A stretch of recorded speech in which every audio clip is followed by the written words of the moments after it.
Okay. Welcome to the Planning Board meeting in August 12th. This meeting by the allowance of the government of Massachusetts is in a hybrid form. We'll be live here and also on Zoom meeting. If you are going to be participating via Zoom, make sure you take care of what's behind you, because if we can see it, anyone else in the world can see it as well. So just take care of what's being shown behind you. And Alex, do we have Adam online? Okay. Okay, so let me call a roll call here. Adam, can you hear us? Yes, present. Eric? Present. Justin? Present. The board, Artie's here, and Natasha is not here at this point. Yes, I'm sorry, she's not coming at all. So the first order on our agenda is talking about the parking lot. We wording of all the zoning that's been happening over the years, and so our town council, Chris Heap, is here to run us through that dialogue. Great. Thank you, Mr. Chairman, and hello, everyone. So I am here tonight with an application to modify the special permit, site plan special permit for the Chestnut and Lincoln Street parking lot that is next to the police and fire station. This parking lot was first permitted by site plan special permit 98-6, which was issued in June of 1998, and it has been modified and amended a lot since it was first issued. Notably, it was amended in 2018 to temporarily allow some of the parking lot to be carved off to support construction staging at the new police and fire station. It was then modified in 2019 to allow for a shared dumpster to be installed in the middle of the parking lot to serve the restaurants that abut the parking lot. And it was again amended in 2022 to allow for outdoor dining again, at the nearby restaurants that abut the parking lot. So based on the regular but sort of piecemeal modifications of the permit that have happened over the years, it became clear that we, I think, needed to update the control plan for the parking lot so that it accurately reflects what's out there on the ground. So we have now done that, and that's what you have before you in the application materials that we filed with the board. The engineering department prepared the plan, and it did so after a whole group of us went out there to the parking lot, walked it, and did a hand count of the actual parking spaces by eye, double checking it with the others in the group as we were doing it. So we can confidently say that this accurately reflects what actually exists out there on the ground. The plan shows 189 parking spaces in total, and that is essentially consistent with all of the permit and all of the various amendments over the years. And if it's worth getting into the weeds just a little bit, as recently as 2013, the most recent amendment at that time required 195 parking spaces in total for the parking lot. That was reduced to 192 spaces in total when we permitted, or when we and you permitted, the shared dumpster in the middle of the lot, which specifically allowed for the reduction of 3 spaces. And it was further reduced when we did the permit amendment for the outdoor dining, which again specifically noted that we were going to lose a couple spaces. So there are fewer spaces than when it last included a specific number in the permit, but all of the various amendments did sort of specifically contemplate that the number was going down by a small handful of spaces each time. And it's also the 189 parking spaces total is also consistent with the zoning bylaw, which doesn't require a specific number of parking spaces here at all. It's just, that's what we've got out there on the ground. So we did include one additional request in this application, which is that, as you'll see looking at the plan does specifically detail the use category of all of the parking spaces. And the various use categories include permit parking, 2-hour parking, I think 4 30-minute spaces, and a couple of EV spaces. We would, I think, prefer if backing up, the town does not presently contemplate changing what's out there on the ground. But in the past, there has been some push and pull and some small minor adjustments in the number of permit spaces versus 2-hour spaces. And given that the zoning bylaw itself doesn't require any specific number of either. I think we would ask that you approve this modification in a form that does not specifically tie this plan to that sort of use designation for all the spaces, and allows for some flexibility to move some number of spaces from permit only to 2-hour only. That would be within the jurisdiction of the select board, and if they were to do it, they would do it in a public meeting with some process where people could have some inputs. Select board, that's not town manager. That is I think it would probably be both working in tandem, Still would but be under at least the. I think it's fair to say that the town manager is not going to adjust Got it. Sure. the categorization without some process before the select board. Because I know that there has been some, sorry, Mr. Chairman. No, it's okay. It's okay. Thank you, Justin. As I know there's been some speak of reallocation between that 2-hour and the permanent parking because of the ratios of things have changed in businesses over the years, especially since 2019-20, since the initial yellow signs went up. I know those were looked at as maybe, let's relook at those because people don't understand them, et cetera. But I'm fine with, so you're not looking to do anything with the use case, you're looking for just the 189 that's been in here and just, and an allocation as per the select board and town manager? I suppose it's 189 spaces, laid out as shown on this plan, both in terms of parking space location and vehicular circulation. Sure. And with some flexibility to, adjust the usage of the spaces. Fair. Subject to public process before the select. When we count these up, does that include, there's still tandem spaces? Does this count the tandem as tandem, or I don't believe there's any are there any tandem spaces. tandem left? I don't believe so. Used to be tandem spaces. No, if you see, if you They were eliminated, okay. if you can catch any, I'd point them out, but I don't believe there are. They're all, it should be 189 individual designated parking spaces. Mr. Chair, Okay, yeah, please. I noticed there's the 2 EV spaces if, and I understand the need for flexibility for the layout of the parking lot and the usage of the spaces. As EV may or may not become more in demand, if there is a need for more EV spaces, do you lose any spaces by putting it in an EV space? That is a good question and one I'm not sure I can answer myself. I suspect the answer, given the way I see them laid out and striped, the answer may well be yes. So I want to think about like giving the flexibility and not hamstringing you necessarily if we do want to put more EV. You know what, if you want to, I think we would happily come back if we needed to lose any spaces to add EV spaces. It's really, I think, just the flexibility between I think the permit and the 2-hour is really the one where I think we'd appreciate the flexibility and also would want to keep it off of your docket, because I don't know that that's anything that the planning board needs to have oversight over. But the town did come back before the planning board to have those 2 EV spaces installed in, I'd have to check my notes, 19 or 20. And that was a minor modification that was handled, I think, by the building and construction department. So that, I don't remember, there are a couple of EV, there are 2 or 4 EV places out there. I don't remember those being wider than they're supposed to be. So I'm not, maybe they are, maybe they aren't, but I'm not sure. Or just based on the configuration of this Yeah, I'm not parking sure lot if and this the is, equipment. I'm not sure if It's that's just something resembling for or something that everyone, has to. Want to make everyone's lives easier. no, and I'd fully expect that whatever approval we're asking the board to issue would capture the 189 minimum. So if that ever were to get reduced further, that we'd certainly be back before the board to talk about that. Adam, do you have any questions? Is that? Thanks, Artie.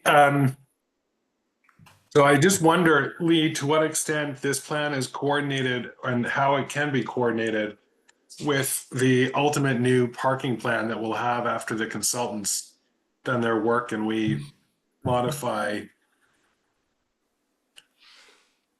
as the ultimate recommendations. I don't think that the work that the consultant is proposing to do under the parking study will affect this at all. The work that the consultant is being asked to do is to look at our existing profile in terms of parking requirements as a function of designated uses, and to compare that with best practices and make recommendations in terms of how we might modify the zoning to accommodate that.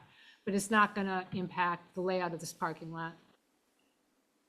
So it may modify the uses, the number of, or they may recommend the modification of the uses, the permitting, and the regulations, but not the count. And so therefore, if we're only modifying the regulations, we don't have to factor in this plan at all?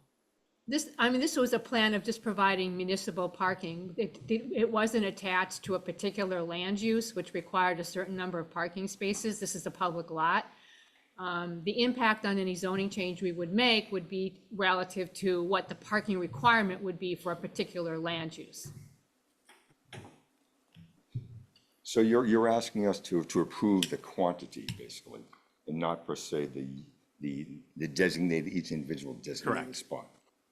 Well, I'd say the number, overall number, and the layout and the site plan. In the layout, yeah. This, to the extent every permit you issue has a control plan that we refer to as, the layout of the site. Almost a level set, because you're just resubmitting the current, the current situation. You know We're what I not mean? changing And all any- of the changes that have come through, we're now saying that we have 189, we don't have 195, we don't have I 195. think there was a sense that given the number of modifications over the years and really just the simple passage of time, there was some variance.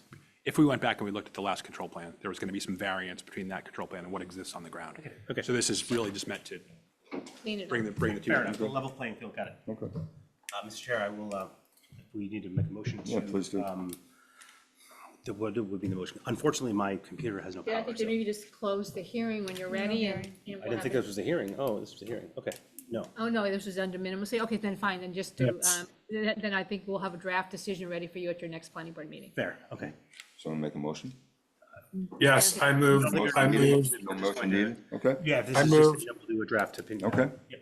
I think the motion, I think we do have a motion, and the motion is to approve this application as a minor modification pursuant to major project site plan special permit number 98-6 with respect to the parking lot on Chestnut and Lincoln Street. I would defer that action until we have a draft decision in front of us at the next meeting, and then we would make the motion to approve it with the conditions we want to impose. I see. Okay, I understand. But we're endorsing. it. Motion is I- with- I- motion is I'm- withdrawn. Yes, Okay, I'm good. thank you. Okay, yes, in absence of a vote, I'm supporting of the endorsement of. Thank you. I appreciate that. Likewise. so we'll have a draft order of conditions. Okay, thank you. Thank you. Okay, thank you, Chris, appreciate it. Thank you, Chris. Thank you all. And thank you again, Chris, for being here for the next part of it.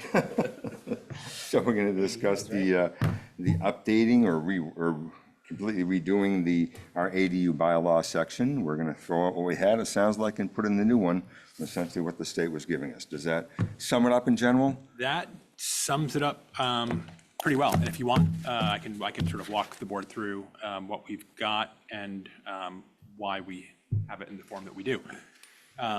So been working closely with, over the past couple weeks with Lee, Alex, and the building commissioner, Joe Prondak, to put together a draft set of zoning amendments for the board's consideration,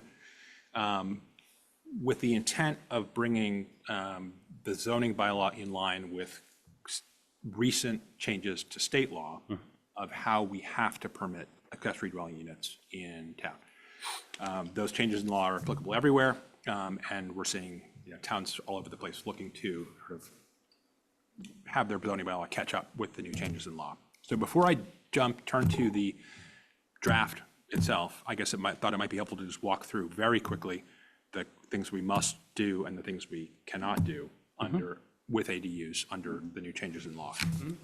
So just to sort of set the table, under so I guess the legislature amended 48 Section 3, which is the Dover Amendment, to add ADUs as a protected use, along with agriculture, religious uses, education, et cetera. So ADUs are now protected by the Dover Amendment.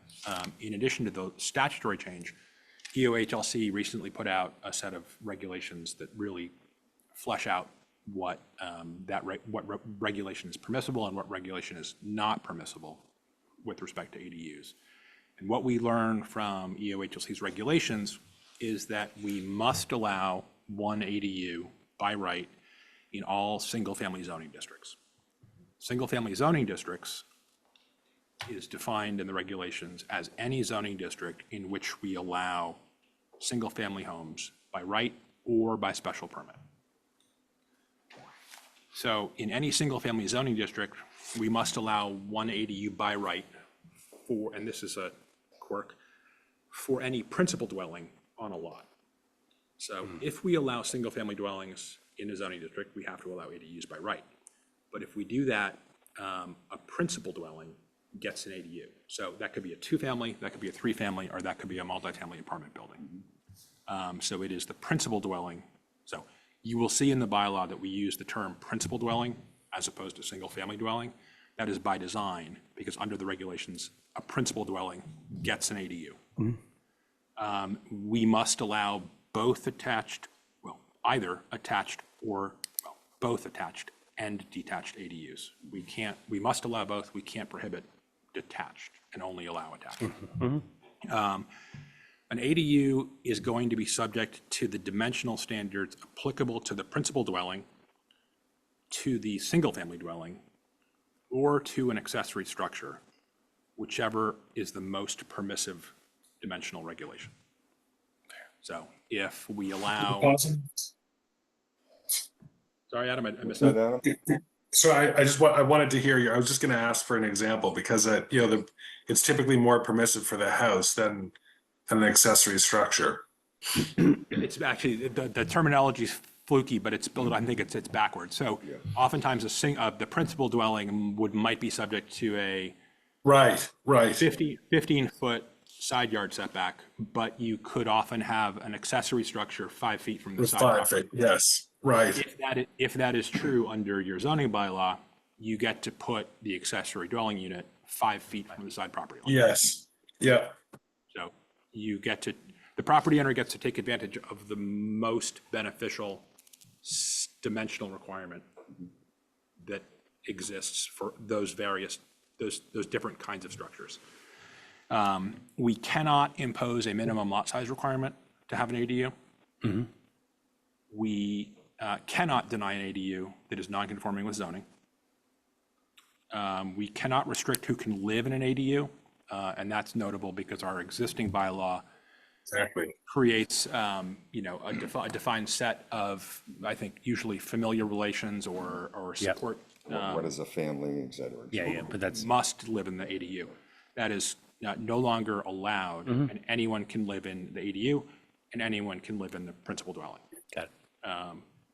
What about the leasing term of lease, length of lease, so forth and so on? So you can't regulate who lives in an ADU, but you can regulate how long the ADU can be rented for. You can prohibit short-term rentals of an ADU, which is defined in the state law as, I believe, a lease term of 31 days or less.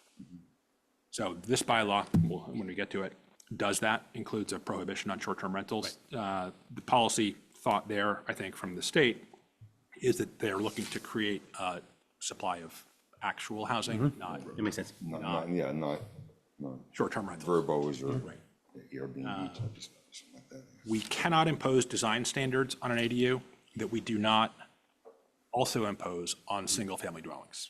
Got it. We cannot require a parking space for an ADU that is within a half-a-mile radius of a transit station. And we can only require one parking space for an ADU that is outside of the half-a-mile radius from a transit station. As already noted, we can prohibit short-term rentals. We can require that the. Chris? Yes. Sorry, can we just go back one step on parking? Yep. There was some concern when we revised our zoning bylaw to what it is today on regulating parking and that it must be off-street parking. What is the state probably has no position on that. The state doesn't have a position on, no. they only have a position on the number of spaces that we can require of an ADU. And I think by that they mean on That'll lot. be on premises, right? Because often they don't care. Yeah. So what are we proposing for in terms of the regulation of parking here? The draft currently says, repeats almost verbatim the regulation and says that there will be no parking required of any ADU within a half-mile radius of a transit station, and there must be one space and only one space for an ADU outside of a half-mile radius. Outside. Yeah, That- and that's on the property itself, or we believe that's the interpretation. So there has to That's be, a there has to be one parking place on the property for the ADU? as the Outside. draft is currently in front of you, that's certainly a policy question. You can Outside of think 1/2 a mile, but then now, when we say there's none, we're essentially saying none because somebody can't park between 1 AM and 5 AM. So, So I think, You don't need, So I so think- stated differently, you don't need to require an ADU. As a matter of law, you don't need to require that an ADU have a parking space on lot, but you can if that is the choice we make. and then currently drafted, if it's outside 1/2 mile from a transit stop, then It does require one it space. does require one space. so But we'll- I would propose, as a matter of policy, to include in the final language a provision that we do not require, that we do not require a space, a parking space, for an ADU if it's within a half-mile, like the state's guidance. And that any parking that is provided, whether a property owner chooses to do so, regardless of the distance to a commuter rail station or public transit, that such parking space be off-street. If that's permissible, Chris, I think the board would like to see that it's off-street. I believe that is how the draft currently reads. Yeah, that was my impression of the read. Very good. It sounded like a second ago, we weren't not addressing specifically whether it's off-street or not in the bylaw. Well, I think we couldn't, I don't think the bylaw could. I think the way we were explaining it, or at least what in my head, was that we wouldn't.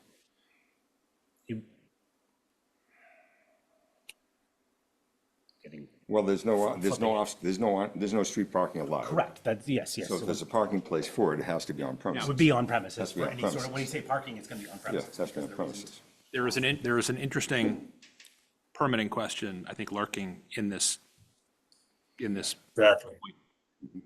because it's not, what the draft doesn't do is make entirely clear what it means for an ADU to provide a parking space. You're striping the, You know, if an existing single-family house has a driveway on which you can park 3 to 4 cars, But it has a whole grass area.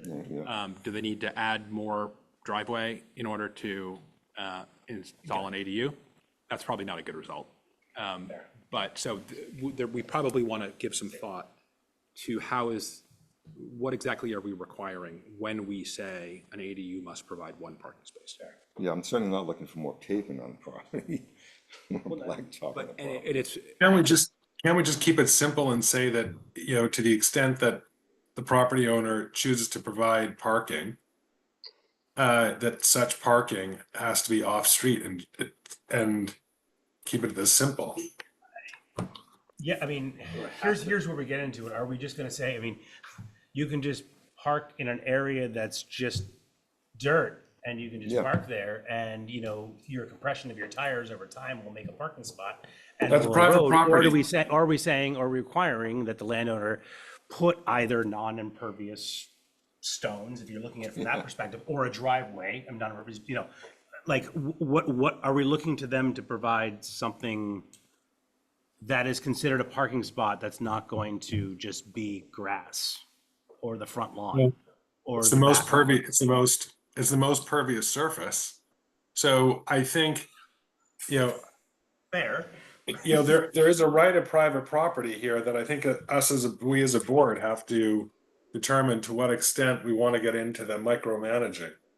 Yeah, I tend to agree, Adam. I mean, also, I mean, you can have a landlord that says, well, I have one driveway, we're gonna play tandem and swap cars as we go, or something like that.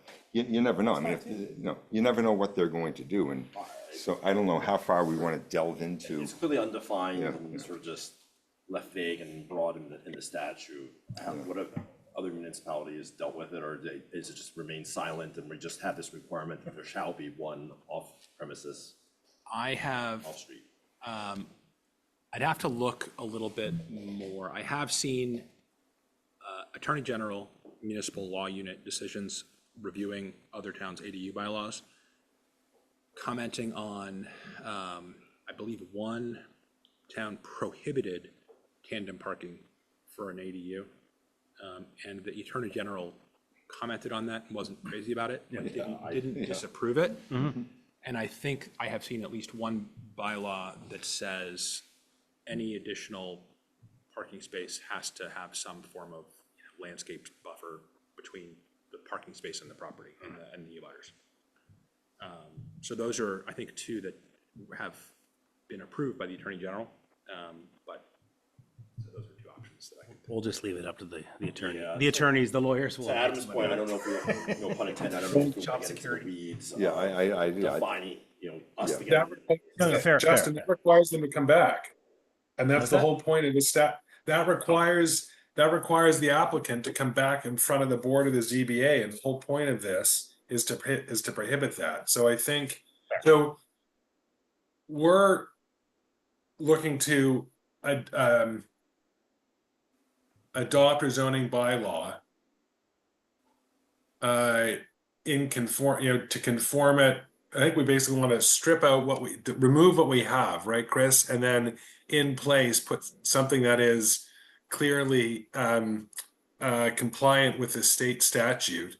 And I think one policy question that we need to resolve is the treatment of a parking space and how intently we want to regulate that personally, and we could maybe take a vote on it, but I guess maybe we have 5 members, but I mean, from my point of view, I don't think that we want to be in a position where we effectively require an application and that a property owner is required to come before either board. And I think that we need to spell out with, specificity that, on the one hand, it's off street.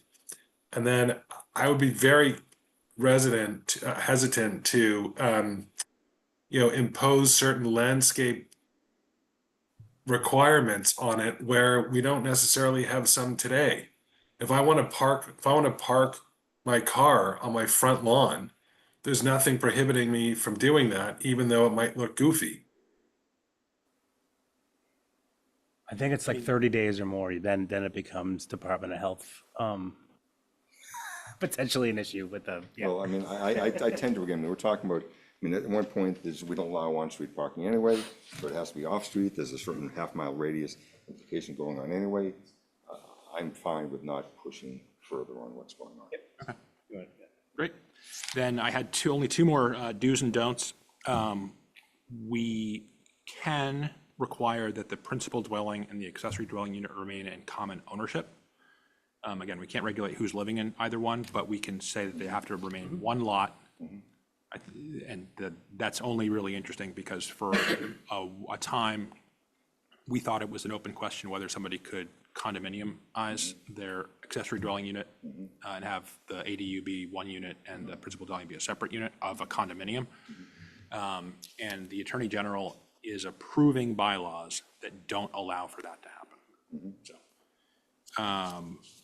A question on the lot percent, the lot coverage. What's happening with lot coverage? We're allowed, everything that we're doing is allowed for the main dwelling unit, accessory structure, including setbacks, heights of the accessory, and lot coverage as well?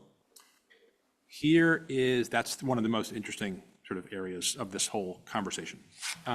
We cannot require a minimum lot size in order to have an ADU. The regulations say that specifically.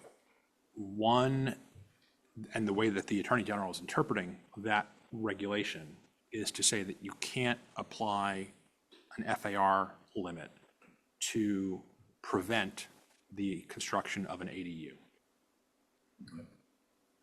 Which is to say that, stated differently, if there is an existing single-family house on a lot in town right now that is exactly at the FAR maximum, they may still build a 900 square foot attached or detached ADU. Because the ADU is protected, they get to do it by right, and they get to do it even if it is not compliant with zoning. So FAR, so that's the answer to your question on FAR. You didn't ask this question, but that's coming. But FAR, I think the same is going to be true of lot coverage. Lot coverage is based on how, you know, one of the variables in a lot coverage is how big your lot is. So we can't, again, prohibit an ADU because they don't have enough lot to support it. Well, I mean, accessory structure fits on lot coverage. I believe that if you have an existing single-family house on a lot, and that that lot is at the maximum lot coverage presently, they could still put in a 900 square foot attached or detached ADU.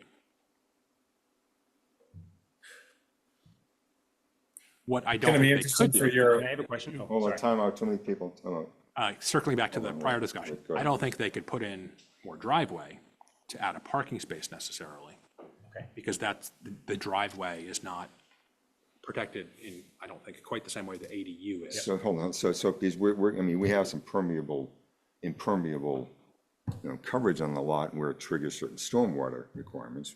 Right? I mean, we have certain how much the lot can be impermeable, Not in the residential not district. in residential law, so the whole lot can be paved over. Yeah, we don't have that in the residential districts. So the dimensional regulations that you can, I mean, it's, as we think about this, it's helpful, I found it helpful to look at the dimensional table in the existing zoning bylaw and try to figure out what we could apply and what we couldn't.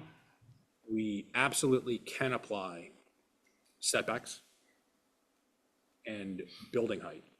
Again, however, they're going to get the benefit of the most forgiving setback. And that's gonna be based on the principal structure, right? If in terms, so. Well, accessory structure is 15 feet. That's the height for an accessory structure. So that's an acceptable limiting factor, correct? For an ADU? No. No? You can mix and match. Well, unless, if it's 5 feet from the property line, that's an accessory structure. So we have to apply the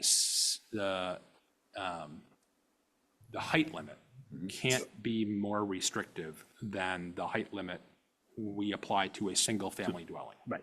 So someone can build a 35-foot. 35-foot tall accessory structure. Now, keep in mind that it can be no larger than 900 Gonna square be feet. skinny, but So yes.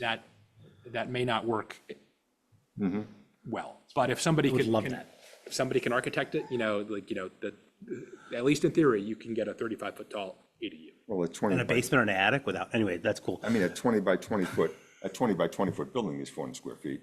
Two floors is 800 square feet. That can be 5 feet from the property line? So here's the additional wrinkle. You have in your bylaws a setback to accessories. Accessory structures can be 5 feet from the property line. Unless they are taller than 15 feet tall, in which case they have to then meet the setback Principal applicable to the structure. principal dwelling. However, But this is gonna. Hold on. Does that sort of springing principal dwelling setback apply to a sufficiently tall ADU? I think the answer is it would. But that may be but that's, I think I regard that as somewhat of an open question that the regulations do not actually answer. Justin? What about structures that are currently existing as non-conforming that are probably less than 5 feet, et cetera, that, I have a garage, that is there and I want to turn that into an ADU, and I want to make that, what do I have to bind myself to in terms of do I say that the principal structures setbacks, et cetera, apply, or can I build a 900-foot structure based on Structure a, is existing. it's an existing 2.5 foot, let's say, to the property line, 2.5 feet, 3 feet? If you have an existing structure 2.5 feet from the property line that you can adapt into an ADU consistent with building code, Okay, you yes, may do that by right. So, fair, okay. and I that's maybe something helpful to think about. Building code is still fully in effect for all of these, so they get no leeway under building code. So, But that same non-conforming garage that's 2.5 feet, let's say it's 400 square feet, couldn't expand it though. Build an ADU on an ADU. Well, no, just to knock down a wall, Yeah, just- and yeah. double the size. Sure. the existing structure in this hypothetical is 2.5 feet from the property line, but it's only 800 square feet. Somebody wants to add 100 to maximize their use. They can do that, I believe. As long as it conforms, obviously, to the building code and all. Rendering it, so I think, and 'Cause that's the biggest concern that we've been. Hold on. Jeffrey? Hold on. You may want to be on mute there, Adam. Ask, just, Sorry, give me 1 second, I'll be right back. I've got a question. yes, Dad. What's Jeffrey doing? Anyway, Just, everyone, just raise hands or ask, so we don't have too many people talking. So go back to the 2.5 feet non-conforming, if you want to add to it, you if can you're add to it. not, so if you are not expanding the structure by right, 100%, you get a building permit, you got yourself an ADU. If you were expanding the non-conforming structure, I believe you can still do that by right. Now, there we get, however, really into the weeds about what we can and can't do. What the Attorney General's municipal law unit is saying in its approval decisions for other towns is that even for expansion of a non-conforming structure, to allow for an ADU, we absolutely cannot require a special permit, and we absolutely cannot require a variance. So we can require neither of those two things.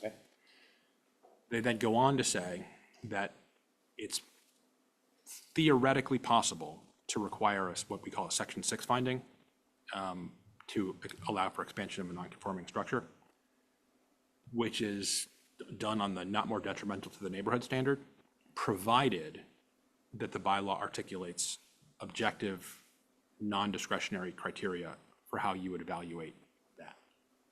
So Look like. how does one devise objective, non-discretionary criteria for evaluating whether something is not more detrimental to the neighborhood? That is a sort of a challenging drafting proposition. So I think, so that's what they're saying in their decisions, that it's possible, but the way they describe it is so onerous in terms of how the town would need to do it, that it's, to my mind, it's challenging. have you been seeing, So Lee, I mean, if someone wants to expand an accessory structure now that's non-conforming, currently, they can't just do it, they want to expand their garage, which is 2.5 feet from the property line. Well, they can put an addition on, provided that the addition meets the setbacks of the current. So the zoning setback, so line. it doesn't expand along that property line, it's on the other If side of they the add building? something that where the Yeah. addition itself is conforming, then they can do that by right, Okay, but, under our zoning, because Under our we zoning. have that provision in there. but is that different in this case, if it's an ADU? Or does the expansion have to be then conforming? More, Non-conforming. the ADU, the attempt to put an ADU in an existing non-conforming structure is going to be more protected than anything we've seen under state law. So I don't have the one good recommendation tonight for how to tackle the expansion of a non-conforming structure to house an ADU question. One possible approach might be just to leave it to the building commissioner to figure out, to make a determination as to whether whatever is being proposed is allowed under state law or not. So that's, under that approach, we would not spell this out exactly in the bylaw, but just trust that the building commissioner can navigate that, when he's reviewing building permit applications. Which is not Adam, go ahead.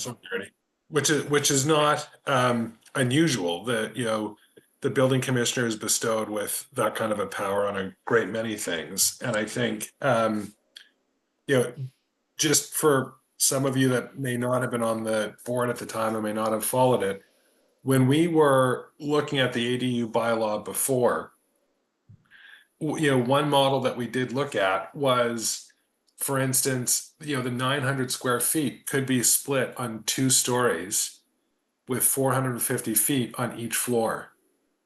And, you know, and that is another way to get potentially with a roof structure up to theoretically the, you know, the 35 foot feet, the 35 foot height, you know, and like what I think I'm hearing you say, Chris, is that structure is permissible under, you know, is permissible under the state statute at, you know, at any point in the setback, within the most permissible setback, including if it's a pre-existing non-conforming structure that's modified to be an ADU.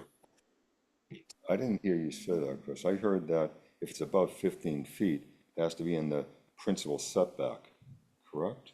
So It's that most is, permissible. that is again an open question. It's an open question. Oh, it's I think, so I'm comfortable taking the position that if an ADU under our existing bylaw, because we're not changing that accessory, we're not changing the section of the bylaw, in this draft at least, we're not changing the section of the bylaw that governs setbacks for accessory structures. If we leave it as is, I am comfortable taking the position that if an ADU, a new construction ADU is going to be 20 feet tall, that it needs to meet the setback of the principal Principal dwelling. structure.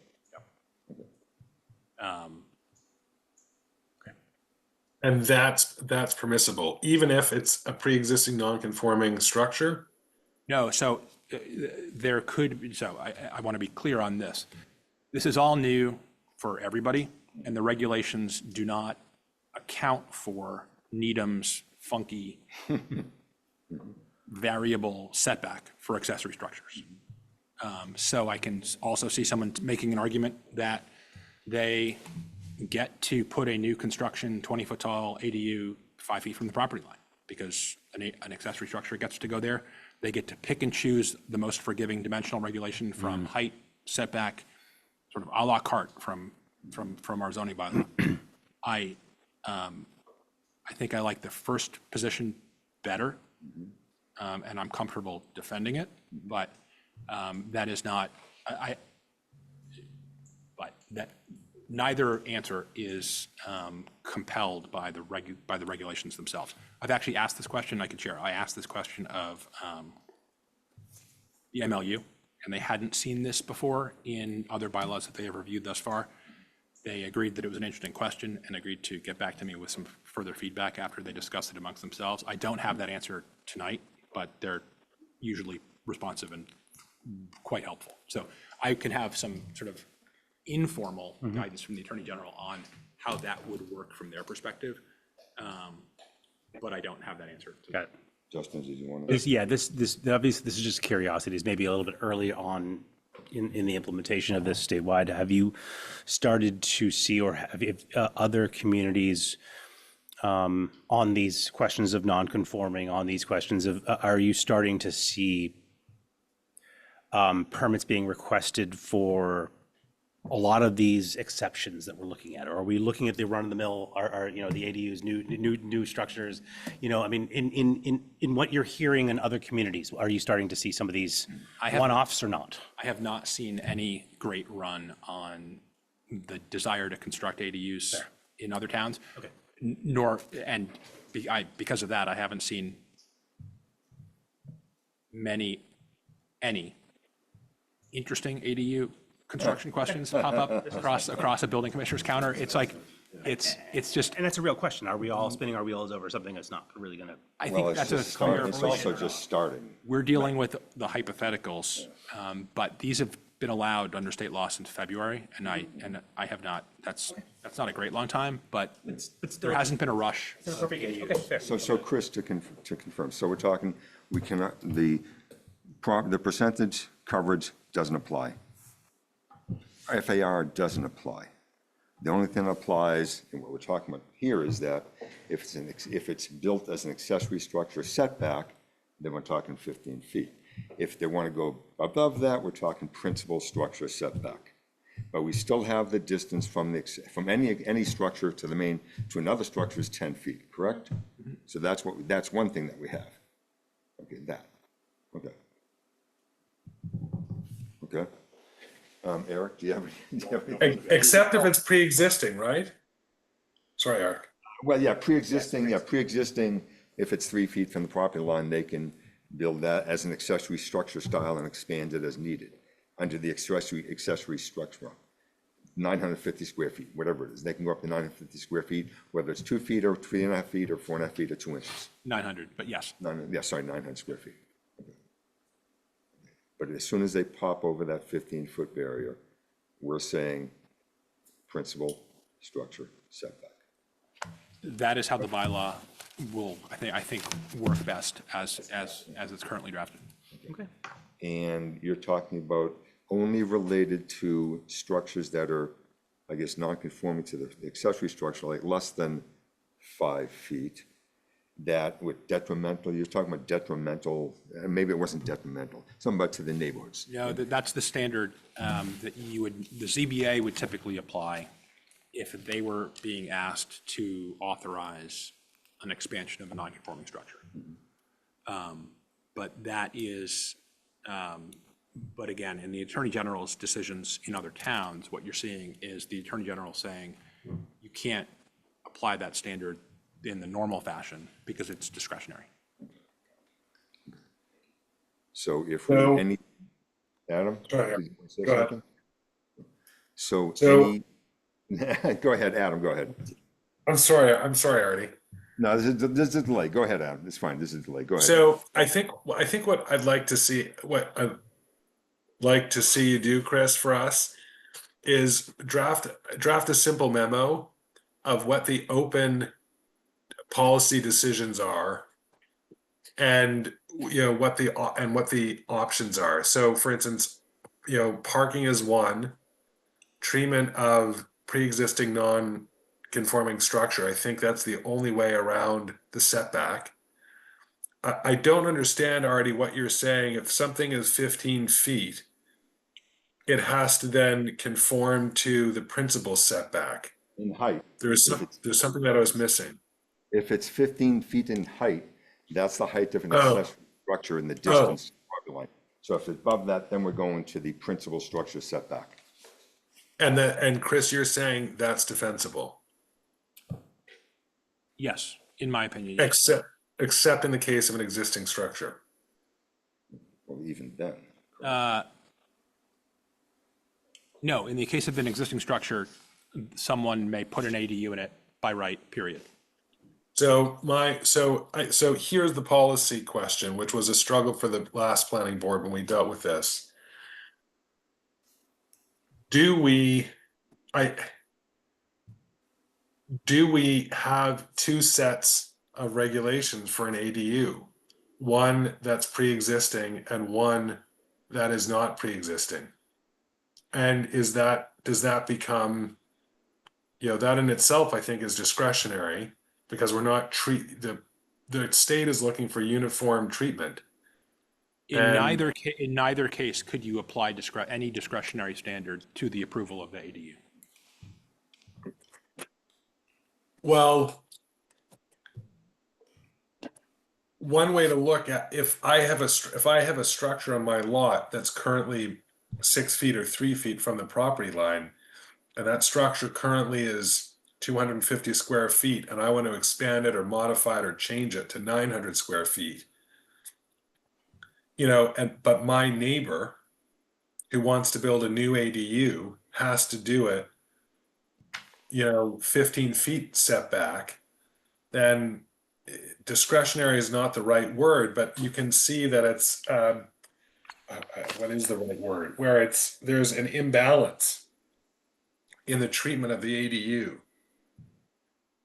And I think we probably want to steer away from that we treat one ADU with the same regulation as we would with another ADU. I don't think we have an option here, though, Adam. I mean, and there's existing structures that 3 feet from the property line, they're allowed to make that an ADU. If it's not 15 feet now, they're not allowed to make it 15 feet. But they're allowed to make it an ADU and go up to 950 square feet. No, I think, I so, correct? and this They is, can't build height on that one, of they, 15? they almost certainly can They build can, height. for an existing structure that's not currently above 15 feet, they can go the principal structure height? I think we're going to be stuck with people putting ADUs in existing structures that can house an ADU without modification. And I think we are also going to be stuck with, and I don't, again, these may all be wonderful on the ground, so I don't mean to say stuck with is not the right term. I think we are going to need to allow for ADUs in existing structures that need to be expanded in order to house the ADU. So what the regulation says, and just so we're all just referring back to what the rules we're operating under, a municipality may not prohibit the development of a protected use ADU in an existing structure or principal dwelling or lot due to nonconformance that could be used for or converted into a protected use ADU in conformance with the building code. So there's existing structure and there's some tolerance for conversion there as well. And this is just, and this is my head spinning right now, and this might just be an all for naught because of we're kind of making an argument based on things that may not happen. But if I had a garage, a one-car garage that I wanted to then turn into an ADU, and I wanted to make it a horizontal expansion, not necessarily a vertical expansion, but my garage was 3 feet from the property line, would any sort of expansion have to then be 15 feet? Would any sort of new walls that would be put up would have to be within conformance of a new structure or not? Or am I just, I can then take the same lot line and go out? You know, and I don't know the answers to this, and this is what the building commissioners have to be able to deal with. Unclear. Okay, so this is whether it's a new, it has to conform, or whether, It's okay. it's an easier analysis when you don't have a greater setback springing into gear when you add height to a structure. Or an structure gets small. So we're dealing with, all, in my mind, we're dealing with this SRB, you know, less than 10,000, and we're, you know, they want to do an expansion based on either they have a garage or they want to do something that, I think that's something that this town may have to wrestle with, given the configuration of our current zoning and structures and, you know, the pressures to do things, but Can yes. you clarify your interpretation? It's pre-existing non-conforming relative to a side yard setback. And you want to put an addition on it, which doesn't trigger the 15-foot rule. Does that addition have to conform to the setbacks for an accessory structure? Or can you continue it along No. that current pre-existing non-conforming I setback think the answer is you're going to be able to extend the building line 3 feet, on the property line? sort of 3 feet parallel to the lot line in a space where that structure doesn't currently exist. Okay, And I think you're going to be allowed to do that by right, up to 900 square feet. Continuing non-conforming the existing, good, okay, okay, yeah, okay. thank you. Interesting. Thanks, Chris. Anything else, Adam? You have any other further comments? Eric? No. Adam? Thank you. I found Jeffrey, just so the planning board is, is comfortable with my We're about to parenting. send out the Marines. So timeline. I know. I appreciate everyone's concern, but he's here and safe and sound. He was out in the backyard with the dog, so Thanks, that's all Adam. good. Yeah, so I what is the apologize, timeline? but What is the yeah. timeline on this? So Want to go through the zoning book? Want to go through the bylaw and then the timeline, or how you? So yeah, so just before we get to timeline, just the bylaw, the set of zoning amendments that you have in front of you, so we spent most of the time talking about the rules, and here's what the proposal does. The set of zoning amendments is intended to eliminate from the current zoning bylaw all of the stuff about ADUs that is no longer consistent with state law, and insert a new set of regulations that is. Because I think, as I've gone through this evening, there is so little that we can permissibly do in terms of regulating ADUs. There's not much regulation in this proposed set of zoning amendments. What it does is it just attempts to identify all single-family zoning districts in town and say for each of those that an ADU is allowed by right. You get one per lot. Side note, you can allow more than one per lot by special permit if you want to, but you are not required to. So you can take up that And debate. whether it's one in the house, that's it, one and done in the house, or one detached, one and done, that's it. That's what this does. And then it just goes on to say that there's one ADU allowed by right per lot. It can be attached or detached. It's going to be subject to setback and height limits applicable to either an accessory structure or to the principal dwelling, whichever is better for the property owner. It has the parking requirement that we talked about. It prohibits short-term rentals, and it says that they have to remain in common ownership. So those are the things that this set of amendments does. And other than that, ADUs are allowed by right, and they're going to go straight to the building commissioner, and he'll review the applications and see if they comply with building code and these requirements, and that'll be that. So this, or does this need to go to town meeting, obviously? For town Yeah, so October, so we're looking, yes, so that's what I mean. Looking, I'll defer to Lee on the sort of the finer points of the timetable, but this would be, put on for public hearing at some point in the not too distant future and put on the warrant for the October special town meeting. Can we get the minute, can we Hold, get? hold, one second, Adam, one second, I'm sorry. When do we have to, what is our timing for this? I don't think that it's really feasible to do it in October. It's not feasible then. Because to do it I think we had laid out a couple different schedules. We looked at having the zoning in front of you for conversation in July, and then we looked at having it in front of you for a conversation in August. So effectively, to meet the August deadline, we would need to be transmitting it to the select board now. Because we need to hold public hearings on this in September, and the warrant has to be finalized at the end of September. So I think we're looking at, we talked about this, probably doing it at the annual. No, I apologize. I forgot that. And at this point, we're just telling the commissioner that this is what we're going to be probably, I mean, honestly, we can't, I mean, they're the ones that had to deal with this is, Well, right now, the for anyone building- who's going to be coming in between now and May is going to get rubber stamped. State regs are currently in effect, and we would have to apply the current zoning bylaw consistent with the state regs, which is to say, someone can apply for an ADU, and we would have to apply the state regs and not apply any portion of the Current, got it. bylaw that is inconsistent with state regs.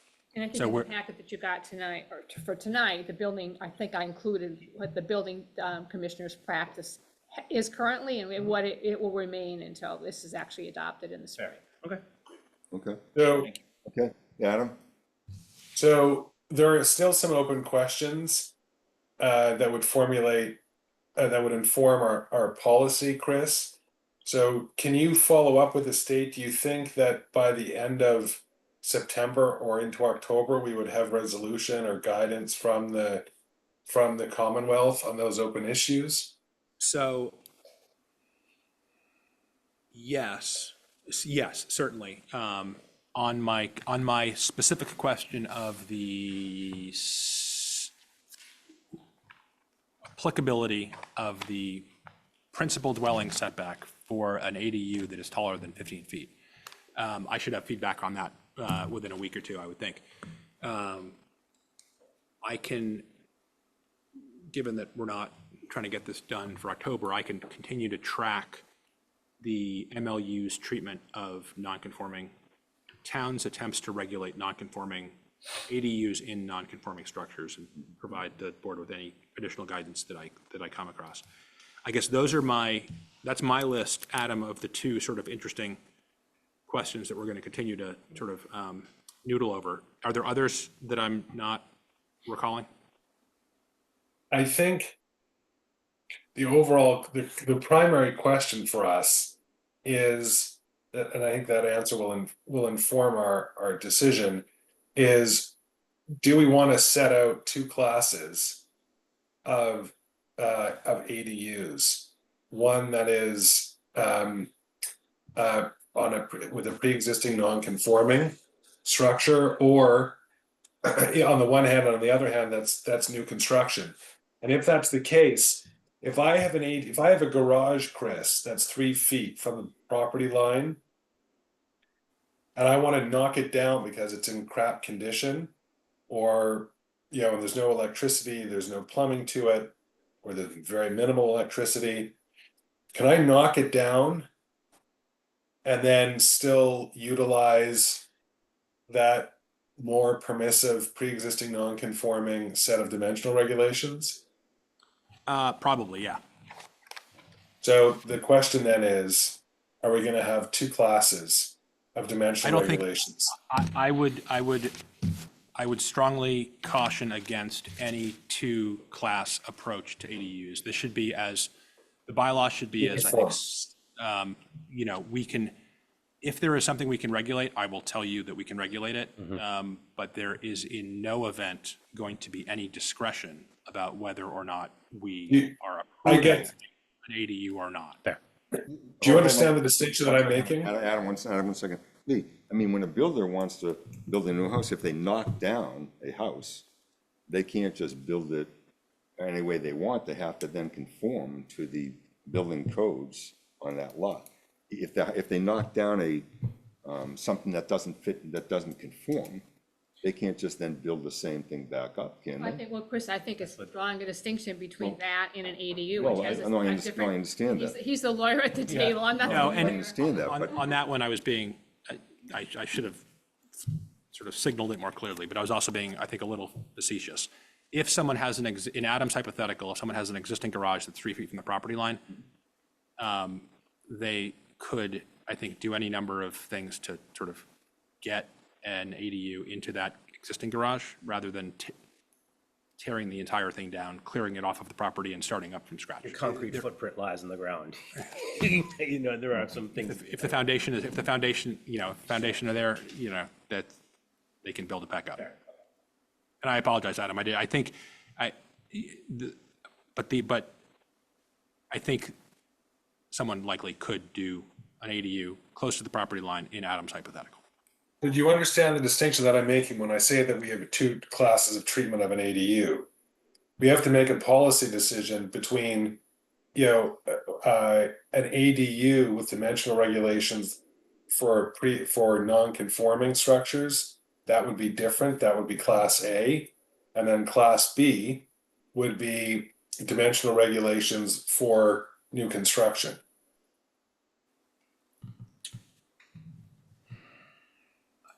No, so you can apply your dimensional regulations to all new construction. That's not a policy choice, that's just how the zoning I bylaw get will that. Yeah, you can not apply the dimensional regulations to an existing non-conforming structure that somebody wants to put an ADU into. That's, again, also not a policy question. That's just how the zoning bylaw will operate when someone wants to put an ADU in a non-conforming structure.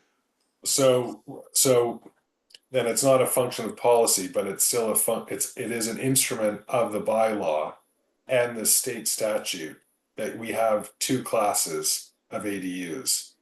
Yes, and the state statute, the state regulations provide robust protection for someone's Right. ability to put an ADU in non-conforming structures. Which, yeah, that's almost more. Okay.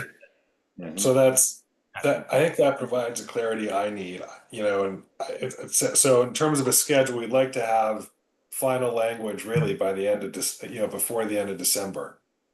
Well, I think much sooner than that, so, I mean, Yeah. if Chris Of can do course, his but- research and get back to us by the end of September, I'd like to get this thing, you know, closed out October, November, yeah. in September and then start the hearing process. End of September is a world of time. That's fine. Okay, fine. Okay, Let's, thank- let's close it out by September and move Okay. it forward, so we can get the Thank you, hearings Chris. done in the fall. Thank you, Chris. Thank you all. Better you than me. We gotta get work for all the attorneys. They get sued over everything. Oh, man. Okay, next on the agenda is a discussion on a self-storage, the permeable use of a self-storage at 105 Cabot Street. And we have before us, we have George Gunter, the attorney for the applicant. We have Richard Griffin. Yes. Richard Griffin, Griffin, partner welcome. chief investment officer for RJ Kelly. And we have a Chris Default, Vice President, Investment Development. Is he with us online? Oh, no, I don't think Chris is joined us. How about a Sean Smith? I don't think Sean's on either. Sean's on. He's not on the, okay, so we just have you guys right here, okay? Okay, so again, this is an applicant for a conversion of an existing use at 105 Cabot Street over to a self-storage. And why don't you put us through what you have, George? All and right. Let's get this discussion going. Yeah. I'm gonna here to get Paul fired up. People able to download the video and watch what we had sent over? Was that? No, I think I George don't- is gonna share it. Okay. Yeah, I didn't see a it's video. just the packet material that I don't think, Yeah, it's a very unique building, so I think we try to put something together with some visuals and a video of some of the space that would be helpful understanding it. All right, I'm going to ADU conversion into self-storage. share my screen if that's all right. Yeah, but there's only one ADU allowed, though. Be a big unit.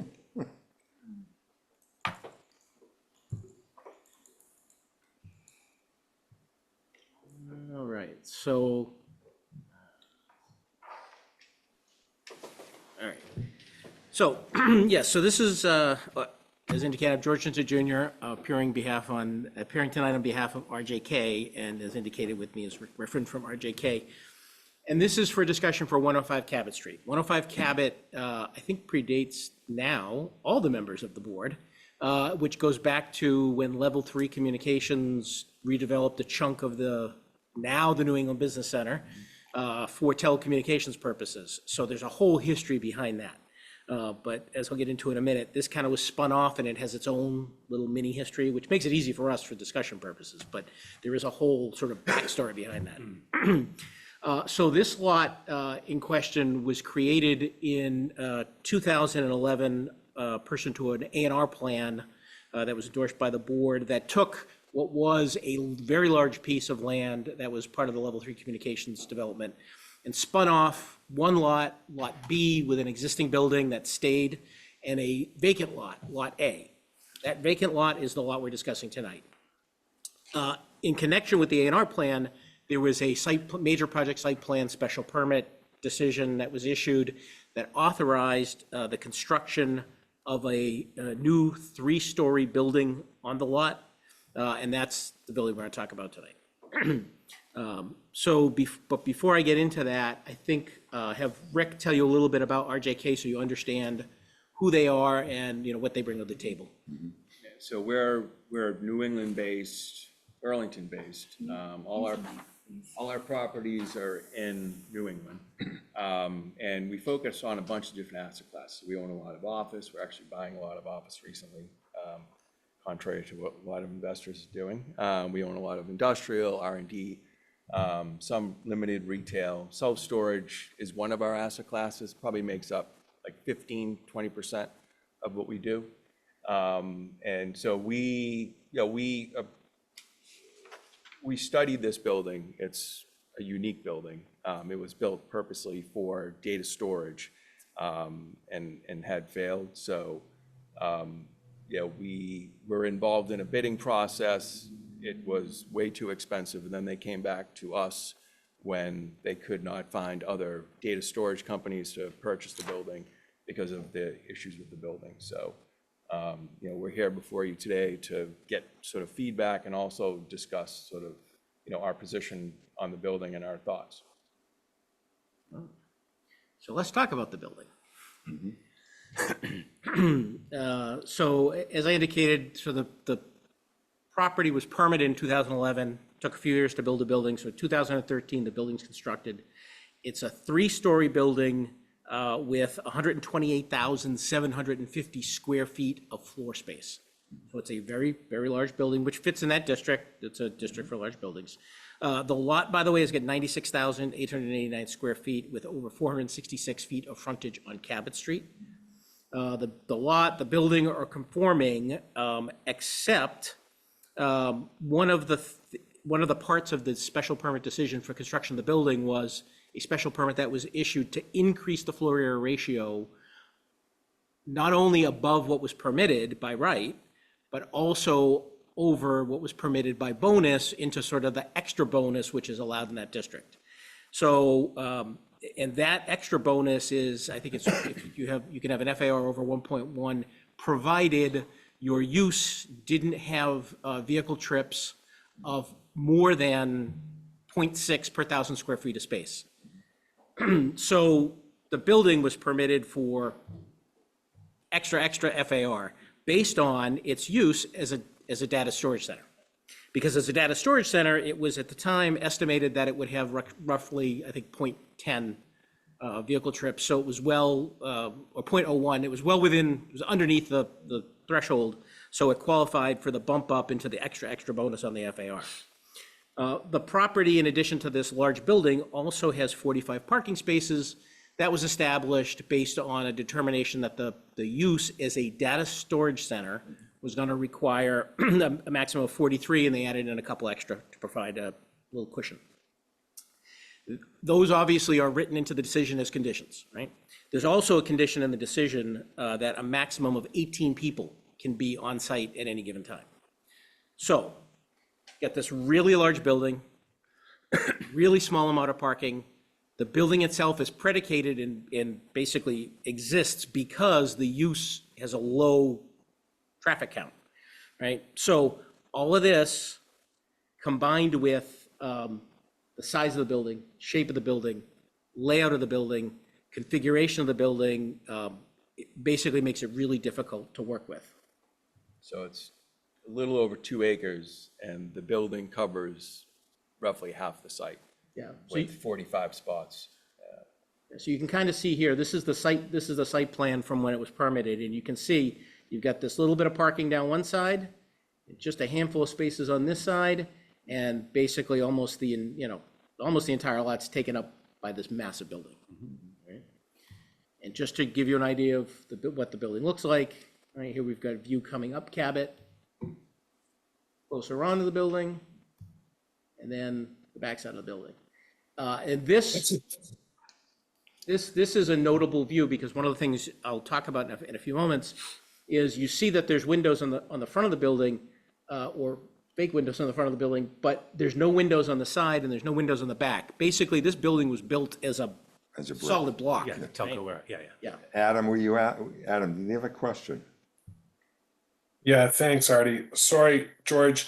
I don't know if I misunderstood you in your introductory remarks. Is R.J. Kelly proposing to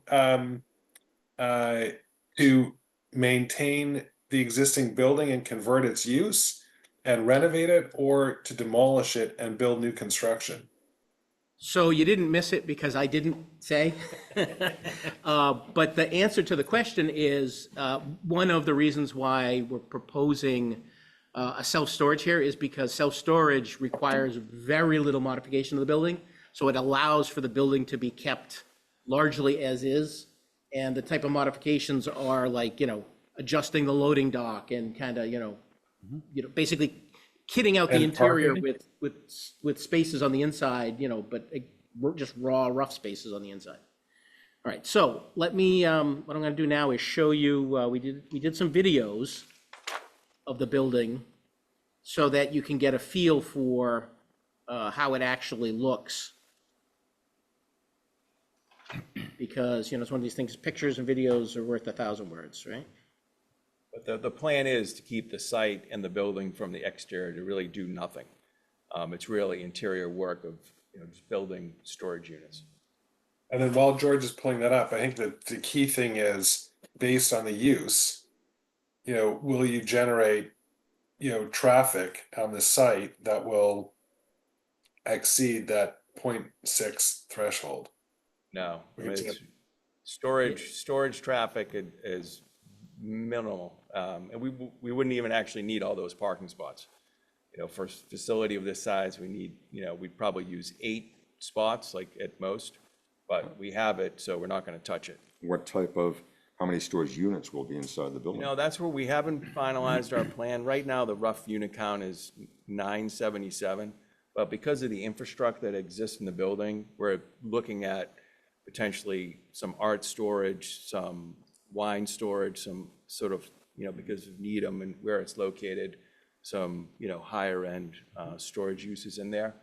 And they do have drive-in area where they have huge generators. And the thought is that we may do some auto storage potentially in there of like, higher end cars. So we're still formulating sort of the plan, but the rough numbers are it's about 133,000 square feet of gross space. We'll probably get around 90 or 88,000 square feet of actual storage space. So those are the rough numbers.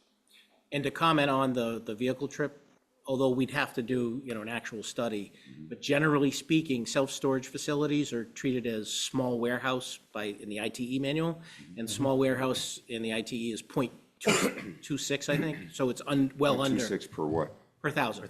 So it's well under the 0.6 per thousand, that's the threshold. And as a side note, well, actually, I'll save my thunder for a little bit later. So let me show you these videos so you can get a good idea of the building. I remember this building when it was new. I toured it in my old telecom life. Not, not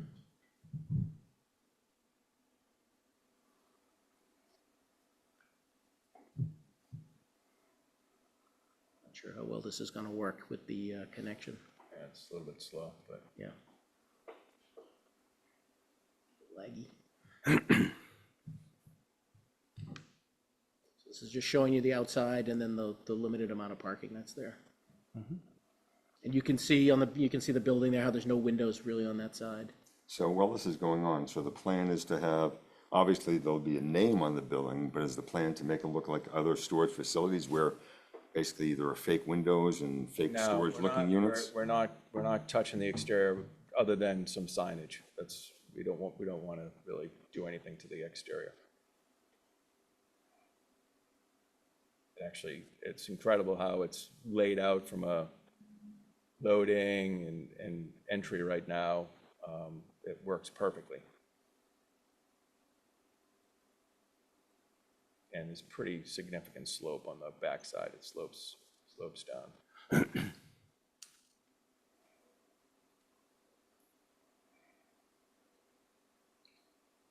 Clearly, the power going to the building far exceeds anything you need. Yeah, exactly. Yeah. Even the generator Yep. far exceeds what you need. Yeah, digital is going to take a bunch of the equipment out of there. You own the building now?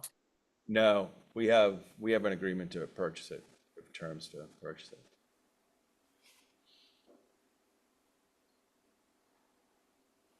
So this shows you the interior shell space kind of, this would be about a half of the building right now. The other unique thing about the building, there's a pretty significant shaft. If you look from an aerial that goes right down through the center of the building, that really kind of divides it.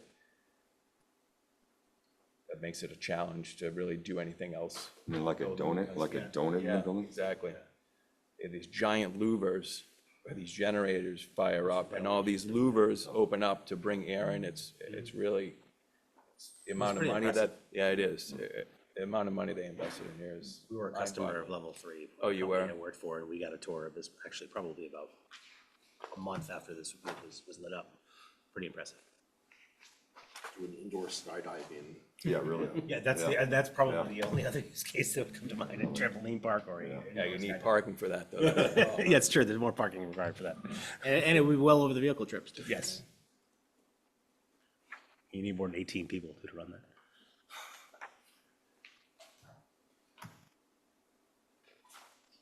And I did walk the building commissioner through early on, just to kind of show him, the interior, and so he could understand what we were looking at. So I think he appreciated the tour. I'm happy to do that with anybody that wants to go through the building. All right, now this shows you the generator room. Oh, I remember this.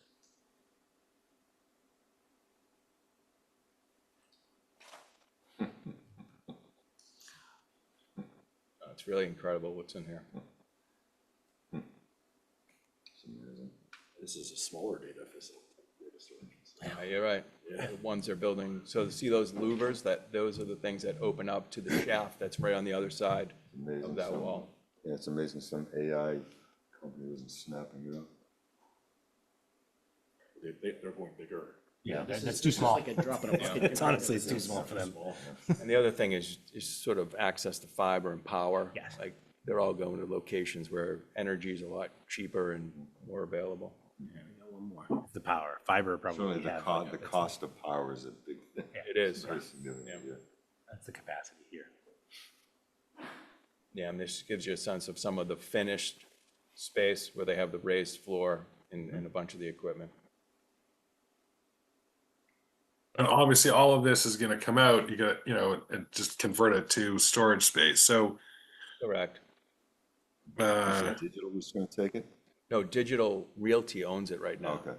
So they have a one that's down the hill from it. They're gonna keep that one.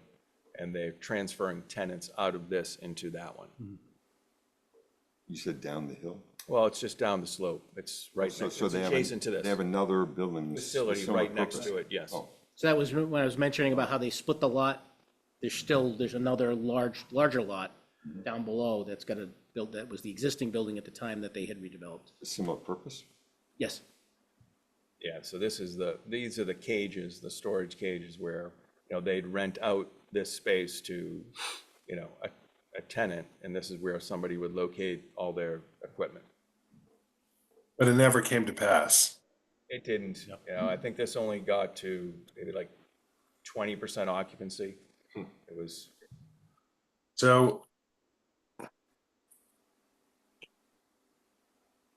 So this is interesting, and I don't know if, for our purposes, are there other videos?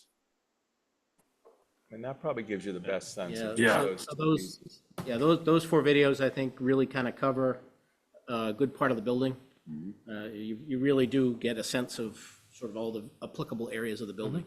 And you can see from the videos, there's a lot of electrical infrastructure, and there's, steel outside kind of, steel and concrete outside, but there's not a lot of infrastructure on the inside. So one of the issues, there's a ton of issues in terms of reuse of this building. On top of the restrictions in the decision, there's the whole thing about if you're going to use it for any sort of human occupied use, like you're going to use it for office, or if you even want to, even though it's not allowed, if you want to use it for residential, there's really limited, minimal plumbing in there. You got to bring in all your HVAC stuff. I mean, you basically need to almost rebuild the building from the inside. Yeah, it's a So- floor plate's like 44,000 square feet. It's Well, that's no gonna, way. I mean, that's gonna happen with this anyway, no matter what, it's gonna happen. Well, except that doing a build out for storage, it's just, interior partitions for the storage spaces. Well, it doesn't have the plumbing, but it still has electrical for all the units, it still has lighting, it still has HVAC, still has a lot that has to happen, it's just the plumbing is the main thing. the Yeah, main well- difference. the floor plates don't, I mean, you'd have to knock down the building. You couldn't Yeah. put residential in there. The Yeah. ceiling heights are too high, Yeah. the floor plates are too big. It wouldn't work. So this really is looking at the fact that, yes, there's 2 restrictions within the current special permit that obviously were, have to be analyzed, but really it's the use case of a storage facility within an area that doesn't currently allow for storage. So we're looking at, A zoning change. a zoning change. Well, so here's the thing. So, RJK came to me and we talked about it and we looked at it, and RJK went and actually talked to the building commissioner directly. And then after they had talked to him directly and I talked to them, I went and talked to the building commissioner directly. He was very firm on his position that this was akin to a distribution facility. So he was very comfortable saying that this should be treated as of a like kind and a like category to a wholesale distribution facility and should be approved under that approach. Why would this be different than any other storage facility, though? Well, so the reason we get to that point is because the bylaw doesn't have anything at all about self-storage facilities at all. Never has, and, apparently doesn't. So the use isn't called out in the bylaw. The only existing self-storage facility in the town was approved under the catch-all special permit mechanism that is basically any use not called out in the bylaw. Right. And it was permitted that way. And there was rationale for why it was done that way at the time. Unfortunately, that situation is totally different than this situation in that was essentially a raw piece of land and they were talking about building a new building. this is an existing building that effectively can't really, I mean, there really is, I don't think, anything that probably could be done in this building that is permitted either by right or by special permit in the district. So, you know, whether it be, I have to say, whether it be a self-storage facility or some other off-book facility, it's gonna have to be something. So, and just to kind of walk you through, just to give you an idea, right? Professional, business, or administrative office. Well, if you converted the entire building to office, you're gonna need 430 parking spaces, just a wee bit short. Even if you only did half of the building as office and you used half of the building for storage as accessory to the office, you still need 291 parking spaces. If you converted it to manufacturing, you still need 322 parking spaces. So, you know, if you go through the list of things, the different uses, they're gonna get completely blown out based on parking, if not based on trip generation. So the only thing you could do to use this building in this site would be to essentially completely demolish the building and rebuild from scratch, which But obviously that is. point, George, we waived, you know, as you know, you know, in your other client's favor, a number of those requirements before. So what we're dealing with is, you know, a buyer wants, wants a use in order to complete the transaction. And, you know, and it's up to the private market to determine, you know, what buyer and seller choose to do in a transaction. And it's up to us to determine if the proposed use would be a lawful use. And effectively what you're saying is, you know, the building commissioner has, sees it as, you know, as that other use.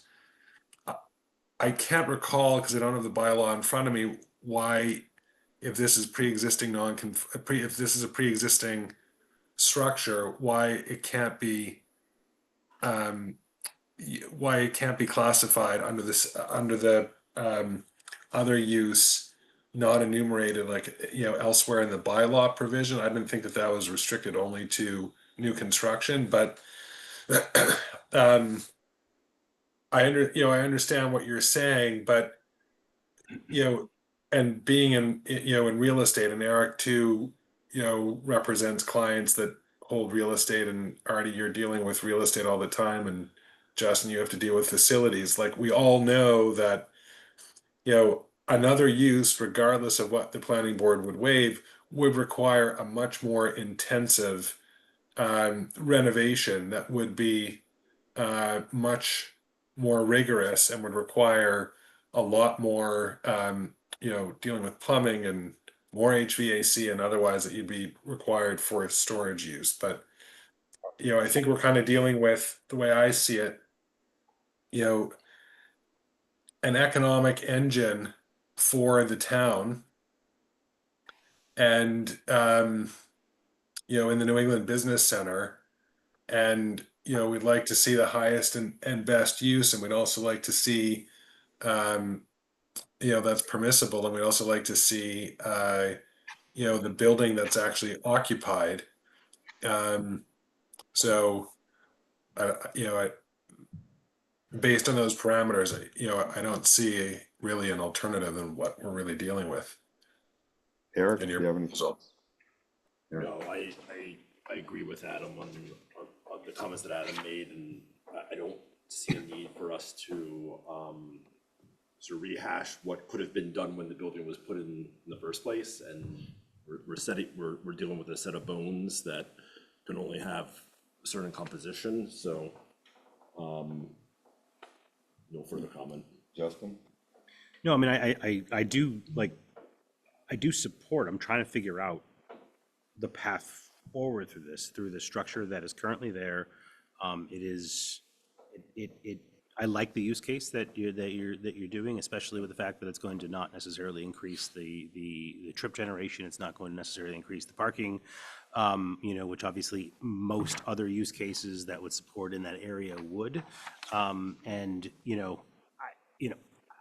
what is the path forward? And I may ask this of Lee, or Alex, or without, you know, I'm not saying that we need to, you know, change a zoning on a spot, But nonetheless, what are we looking at in terms of, is that I'm trying to figure out, is that ambiguous catch-all allowed in the New England No, district? It's so not. what happened was in Needham zoning, 30 years ago, there was this catch-all provision that sat in almost all the business districts. And as the planning studies were done, folks got rid of it because we didn't want that hole in the zoning. So it basically, I think, only remains in the industrial district and in the business district currently. So, and when we created the zoning for the New England Business Center, and we created the zoning for mixed use 128 on the other side of the highway, we wanted to see the highest and best uses there. And there was a conscious decision that was made at the time when the zoning was adopted in mixed use 128 and New England Business Center district not to include these kinds of storage uses because they were not viewed as being high value. So when you actually look at the language that we currently have for the section I think George is talking about, which is this wholesale distribution facilities, it originally had in it the language for storage, and it was deliberately deleted because folks did not want to see that kind of use. So, I mean, I certainly understand the problem. We have a building here, how does it get converted? And maybe the path is through a zoning change, but perhaps it's a zoning change that is more narrowly crafted, so it kind of doesn't open a door super wide. Because I think the philosophy at the time was we don't want to have storage facilities in these districts, they have low value. And so if you kind of go with this, put it in the current current language, you have effectively opened the use up across the entire district, not just on this site. You've opened it up in the industrial, in the mixed use 128 districts and other districts where you have this use. If you maybe do a zoning change that's more narrowly crafted, that kind of fits your window, maybe that's the path that allows the building to be reutilized, but still gives the town the protection in terms of the use, in terms of where it can go.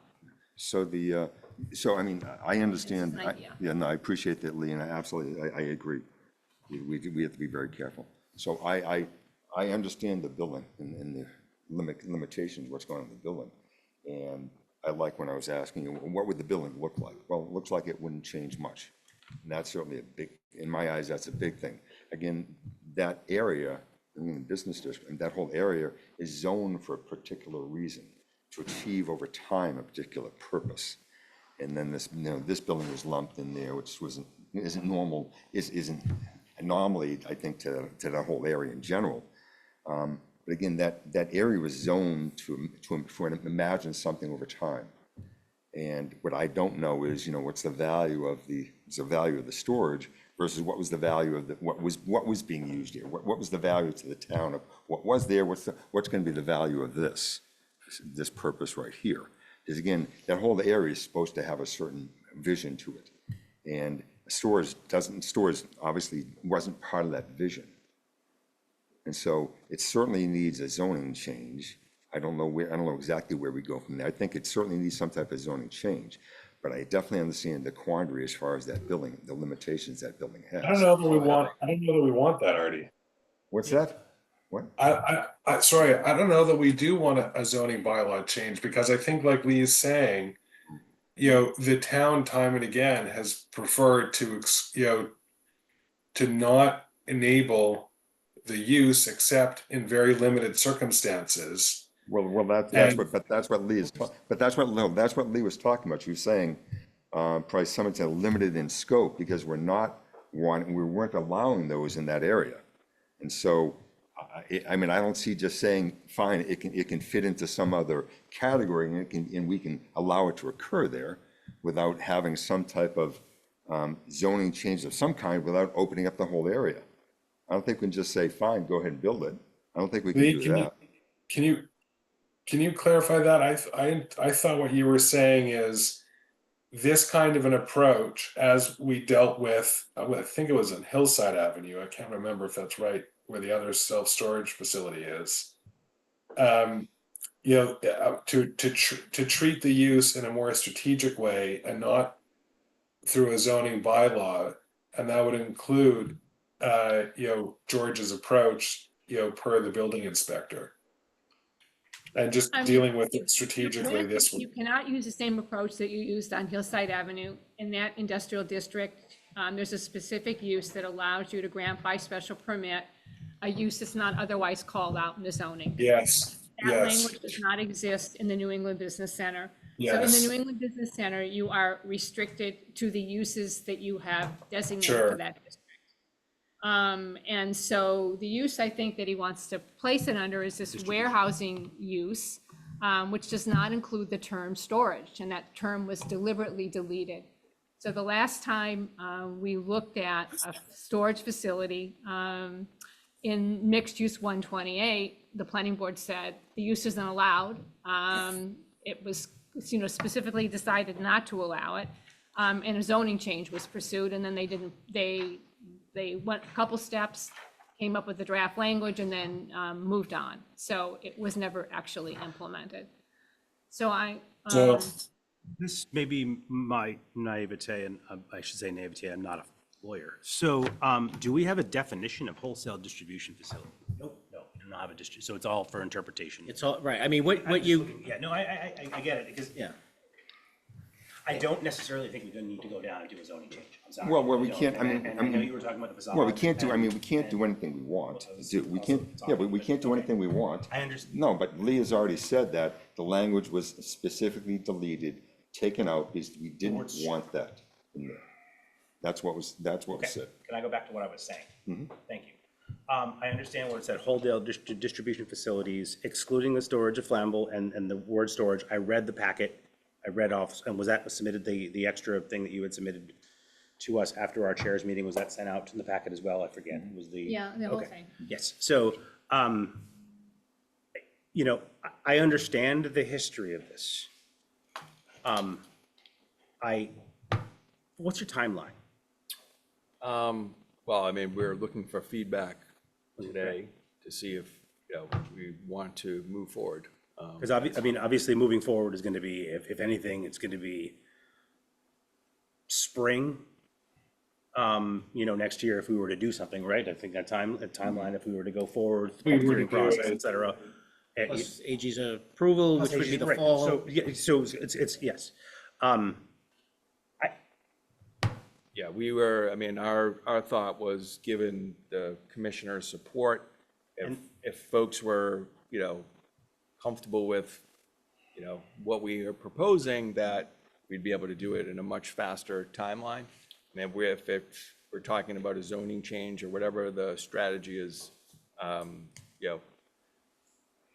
think the parcel is very unique, and I think people need to realize, if it was a larger parcel, it would have a lot more value, and we wouldn't be sitting here. Sure. So I think the concern about other storage facilities popping up in that district, there'd be a resi developer all over this if you could actually put units here or some other type of use. I think that's why I think it works, and I think if, we kind of thought it, and we were the ones that proposed, we think it fits into this use, and the commissioner was like, yes, we agree with that. I'd like to hear or see or read what the commissioner's impression is on this, not to say that I disbelieve, but I just want to know what his opinion is on the interpretation of this use case within the construct of the New England Business Center district zoning that he obviously is in charge of interpreting. So that's one thing I would like to see,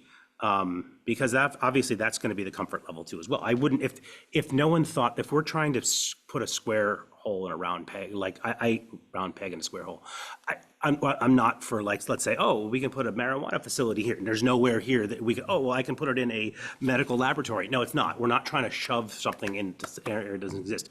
It's something that, the commissioner through his experience in this case is in favor of that. I would want to hear from him and have a further discussion with this and the members of the board. So that's my impression on that. I don't think we need to automatically default and say, my feedback is, we're gonna have to go through a whole process of a zoning change, so. Eric, did you want to say something? Yeah, just a couple comments, and Lee, thank you for the history. I think from a planning perspective, sort of looking forward, we are sort of stuck with this building.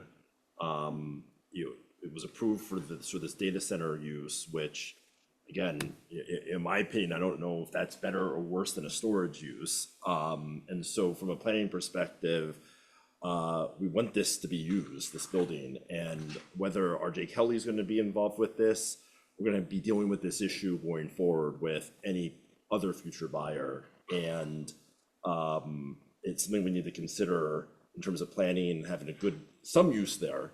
And again, maybe the market will change, but right now it seems like with that building and seeing the video and the makeup, it's limited use there.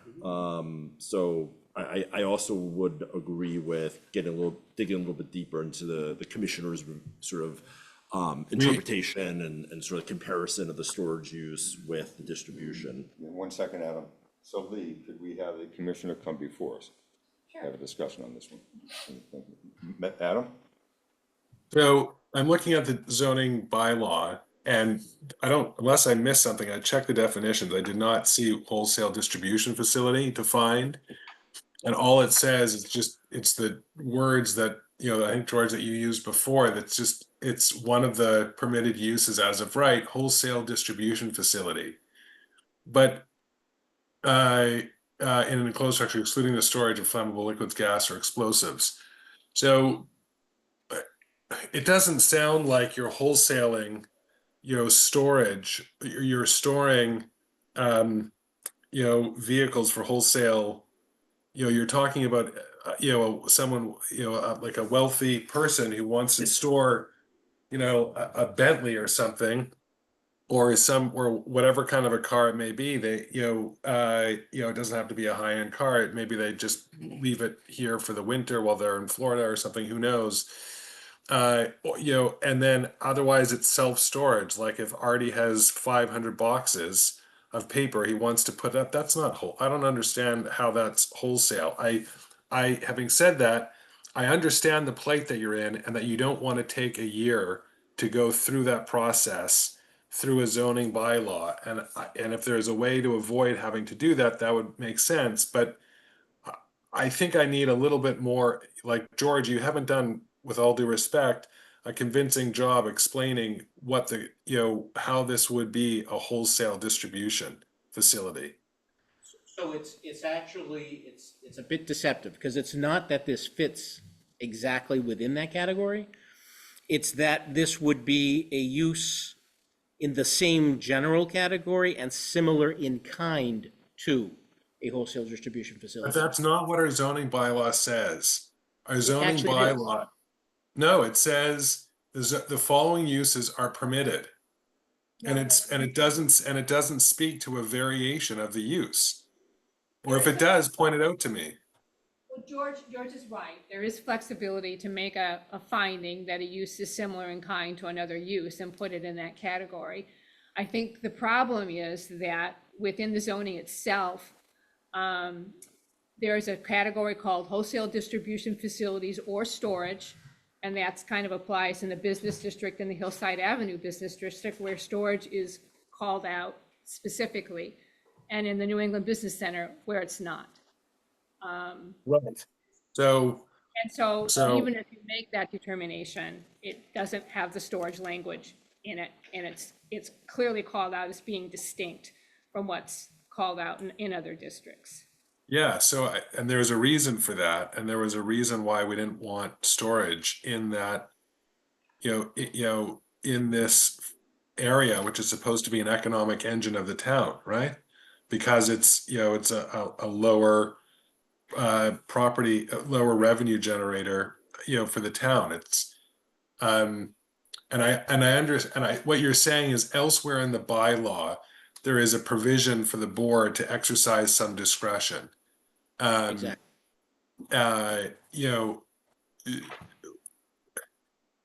And you'd have, 1 second. What's that, buddy? I do, but it's in the garage, buddy. You'll have to, sorry guys, hold on 1 second, but you'd have to go in the garage. It's where my workbench is, all the way in the back on the left. You'll have to turn on the light. Be careful, don't trip in there. Sorry guys, I probably should have put that on. Go ahead. So you're gonna have, I would be open to showing some flexibility, but I think on the one hand, you know, it would be good you come in with the building commissioner, and you've identified more specifically how this use is analogous and in what way. I think that's the only way around a zoning bylaw change, and I don't know that I want a zoning bylaw change and to allow this use in this district, to be honest. You know, in a more general way. George, hang on. Lee, I'd also like to find out what happens with, again, the value to the town. Obviously, when it was a data center, that had a certain value to the town. What does a storage facility, what value does that have to the town? I mean, we're not taxing I take it, we're not going to tax the items that are stored in the warehouse. We're just taxing it as a storage facility. What is that implication if that is now the designation? What is the tax revenue for that? I'd like to find that out, Lee. I can certainly find out what it's paying in terms of taxes now. What it was paying, what it was paying, and what will it pay as a storage facility? I'd like to find out. Alternative, I guess, is vacant. Well, that's not the alternative. So no, that's not the alternative. I'd like to find out the differences between those two pieces. We're talking, I mean, I want to find a purpose. It would be great to find a purpose for you guys to do it, but we're talking about, you know, we're not talking 1, 2, 3, 4, 1 or 2 or 3 or 4 years. We're talking, what is the purpose of that property, and what is the value to it if we change, basically if we change the purpose, what does the value become to the town? So I'd like to find that out, Lee, if we could. Thank you. Go ahead. All right, so I want to roll back a little bit, something Adam said, something Eric mentioned, something Justin mentioned about the building commissioner. And I will say, when I met with him, I wasn't sure how he was going to respond, because cognizant of some of this history and, right, and what has transpired previously, I kind of expected him to say, well, this is a tough one, I don't know how you can do this. But when I met with him, he was like, nope, this is a distribution facility. Like, right out the gate. And he was so confident and sure on that's part of why I'm here before you this evening. If he wasn't so confident in that, in his view, we wouldn't be here, or at least I wouldn't be here. So I would encourage conversation with him, because he really felt strongly. And I think part of it was that, you know, the mechanism of a distribution facility is basically you have items, you know, physical items are going into a building, they're kept in the building for a period of time, and then they leave the building. Just like a storage facility, go into the building, they're there for a period of time, and then they leave. So I think he just looked at it that the mechanics of what's happening physically on site is very much the same, whether it be self-storage or whether it be distribution. Contrast that a little bit with a warehouse where items go into the warehouse and they're there for long periods of time, possibly indefinitely. Now, admittedly, you know, sometimes that does happen in self-storage. I mean, there's a reason why they have, I think there's a show about the storage lockers, right? But I think, you know, the model is not for that. That's the exception. I think the model is people put stuff into self-storage because they don't have room at home for items. So they put it there, then when they need it, they go get it and they bring it out. So there's more of a back and forth. Well, I mean, let's be realistic. And a lot of times storage, they just stay there. They put them in there and they're there. I don't want to argue, I don't want to really argue the difference between are they're taking it out every 5 days, every month. But, you know, that's what they're putting them in there because they want to store them there. I'm just trying to explain where the similarity is. Okay, All right. so I think we have to hear from the building commissioner to hear what he says, is what you're talking about. Because I value what he has to say, I value what your conversation with him, and I value what you're trying to do. So we have a couple of things on the line that we have to do. We have, what's the value, what's the actual economic value difference? The building commissioner will come before us and talk with us with what he says and how does it fit in for what we've talked about before in this area? And can we find some way to make it work? Completely encourage that. And then one other thing I do want to, given that there's going to be some further evaluation, investigation, whatever, I would encourage you. So this issue of the FAR and the vehicle trips is a little bit of a thorny issue from a zoning legality perspective, because the building is a certain size, has a certain amount of floor area. That floor area is approved by special permit. As a result, it's not a non-conforming use. It's not technically a conforming use either. It's a permitted use, a special permitted use, or special permitted building. Any other use going in there has to comply with the vehicle trips. Otherwise, the building itself becomes non-compliant, and now the building has to either get chopped off or just demolished. So that's a little bit of an unusual issue we don't typically see in a lot of situations, where the building itself is subject to a special permit that can call into question the existence of the building based on the use of the building. With that in mind, I would encourage the board to take a look at the various use categories that are allowed by right or by special permit in the New England Business Center. And with an eye towards think about how many vehicle trips they would require and also how much space they would take up. Because I'll give you, looking at these different things, I tried to brainstorm what could go on in this building. And I'll give you one example. One of the things I thought of as somebody who is a big fan of microbreweries and has long been a participant in the microbrewery scene. I wondered, well, could this building be used, maybe for that? But no, the average size for a microbrewery is anywhere between 1,000 to 5,000 square feet, maybe 7,500. This is, what is that, 128,000 square feet. I mean, you'd basically, this would be like the brewery collective, and you'd have, I don't know how many breweries in there. And now you need much more parking and, vehicle trips, and it doesn't work, right? So, and when you think about that, and you look at the other uses that are allowed by right or by special permit, it's a similar thing. For them to, because of the size of the building, the uses that would occupy that are all gonna blow the vehicle trips and the parking out of the water completely. And it's gonna make it really difficult to do much of anything with this building. I mean, I kind of pity the current owners because, hindsight, maybe they shouldn't have done this way, but they did, and it is, and it's there, and now we have to deal with it. And from the town's perspective, as far as tax revenue, if the building becomes vacant and they can't fit somebody in there because none of the uses work, now you got a vacant building, and at some point, if it was my client, I'd be saying, go get an abatement because you've got a non-usable building that can't be made compliant with the bylaw based on the use requirements. So now you get an abatement for taxes, and now your tax thing drops down tremendously. So But it would take some time for I mean, that. you're trying It's not to put that on the town, and that's a problem of partly the private enterprise, right? I don't disagree. I don't disagree with Like that. that's the risk of the property owner, and then they in addition to getting an abatement, I understand that, but they're also collecting no revenue for an expensive asset. So I hear what you're saying. I think, I'd like to see us frankly move on. And I think what we're resolving here is to set up another meeting with you and the building commissioner at some point, in the future. And then, both of you can present the case, as to how this fits in with the use. I understand what you're saying about the uses and the impact of the other uses, both by right and by special permit, and I agree with that. I agree with that analysis. I just want more, and I understand that a distribution, the impact may be, I guess, analogous, and maybe that's the point that the building commissioner is effectively making. I definitely do not want to go through a zoning bylaw to permit the use in the district as a storage facility. So if there's a way to make that work, I think there's an opportunity to do that. And I think, Alex and Lee might be able to arrange some time in the next 6 weeks to have you in and, with Joe, and then we can resolve it. I think we can leave it there, Adam. So let's leave it there. So let's find a time in the next, maybe not the next meeting, maybe later in second meeting in September, maybe? Can we set some time?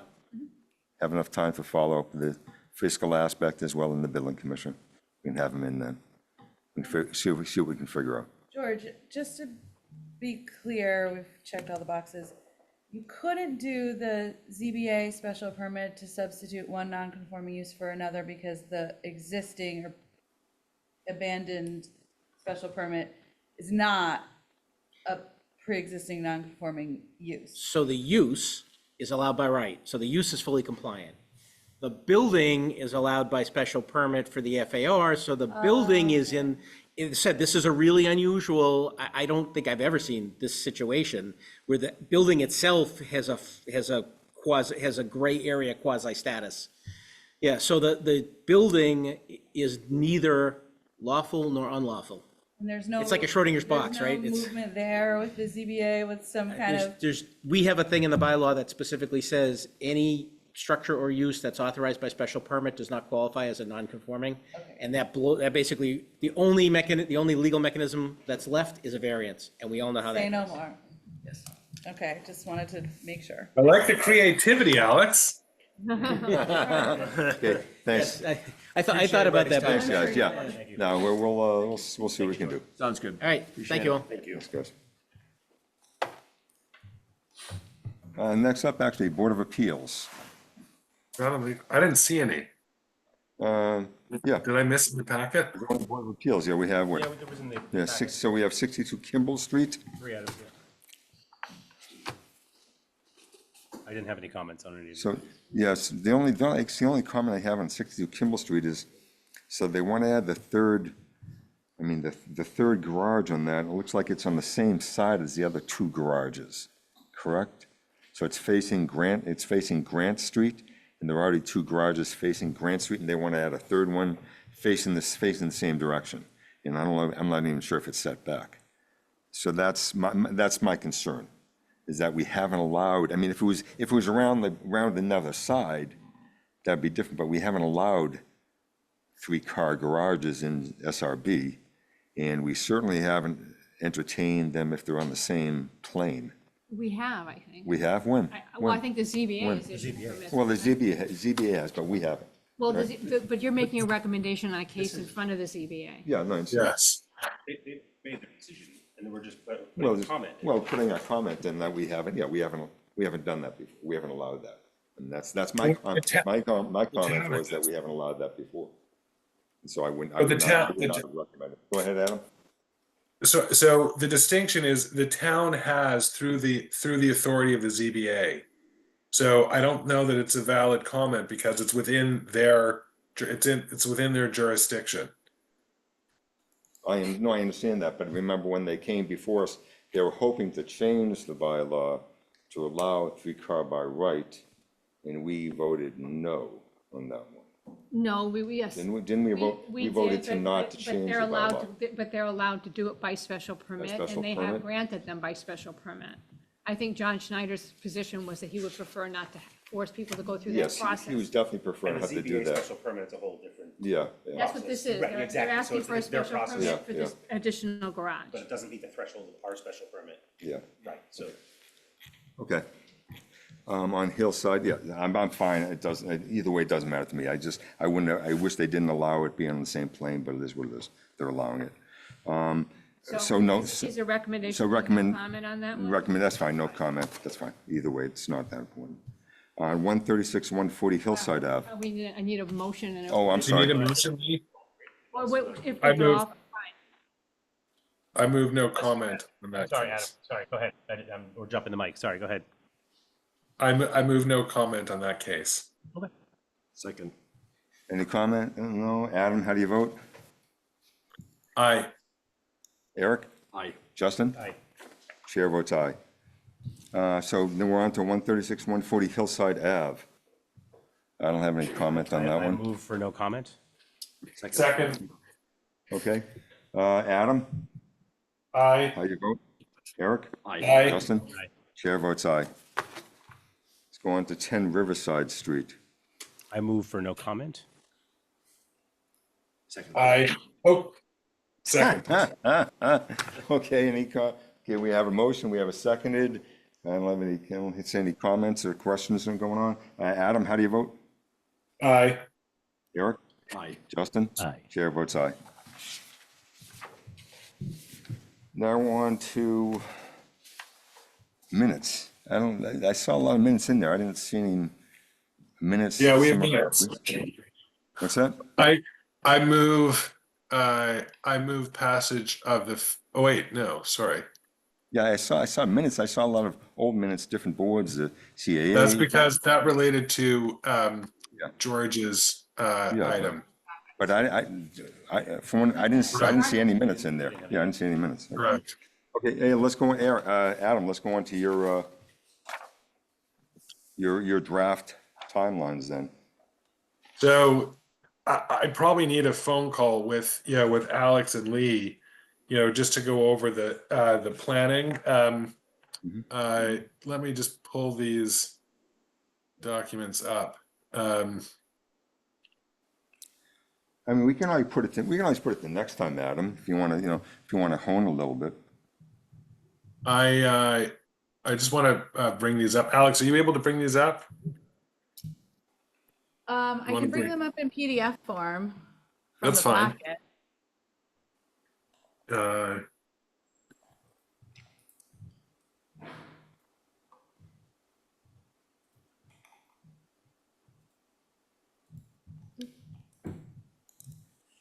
Oh, I forgot. Okay, hold on, sorry.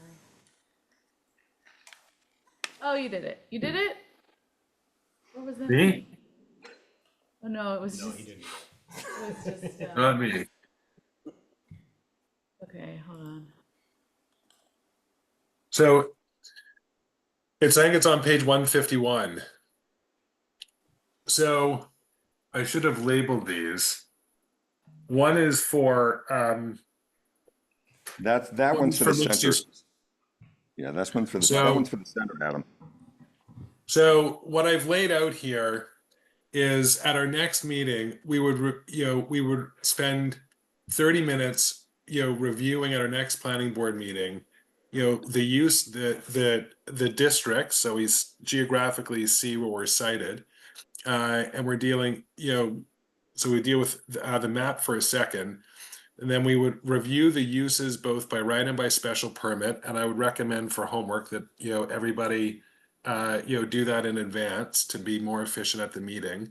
And we review the dimensional regulations that are allowed, by right. I don't know, Alex, or Lee, if you have these already from the work that was done in Hone of what the existing dimensional regulations are and the existing uses are in a table that you may, if you have it, if you could send that around, but otherwise we can just look in the zoning bylaw, have a 30-minute discussion so we're clear on what's allowed and at what size and what size. And then the next meeting, the September 16th, I'd like to bring in, development attorneys that may represent or have represented some of these landlords or tenants, and bring in some of the district landlords and tenants and brokers to talk about, to get an understanding about market conditions and uses and, and value and, traffic and things like that, which I think would be helpful. And then at our next meeting, and again, that would be like a half an hour. It would be helpful to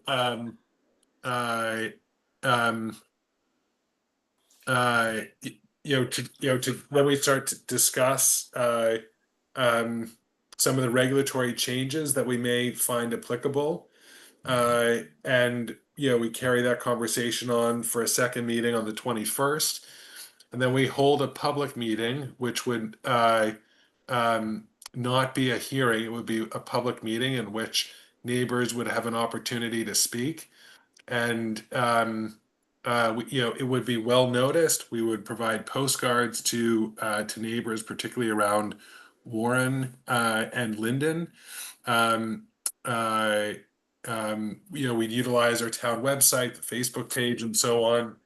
And then we would discuss, we discuss an updated regulatory framework. The meeting would probably be somewhere, probably plan on for about an hour and a half. Then at our meeting, that would be a special meeting. And then at our November 14th meeting, we would discuss the, public feedback that we've received and the regulatory changes. And then I propose that we'd also send the changes to the CEA for them to discuss it as well, which I think would be worthwhile to get their impact. And then all of this is heading up towards a May 2026 town meeting.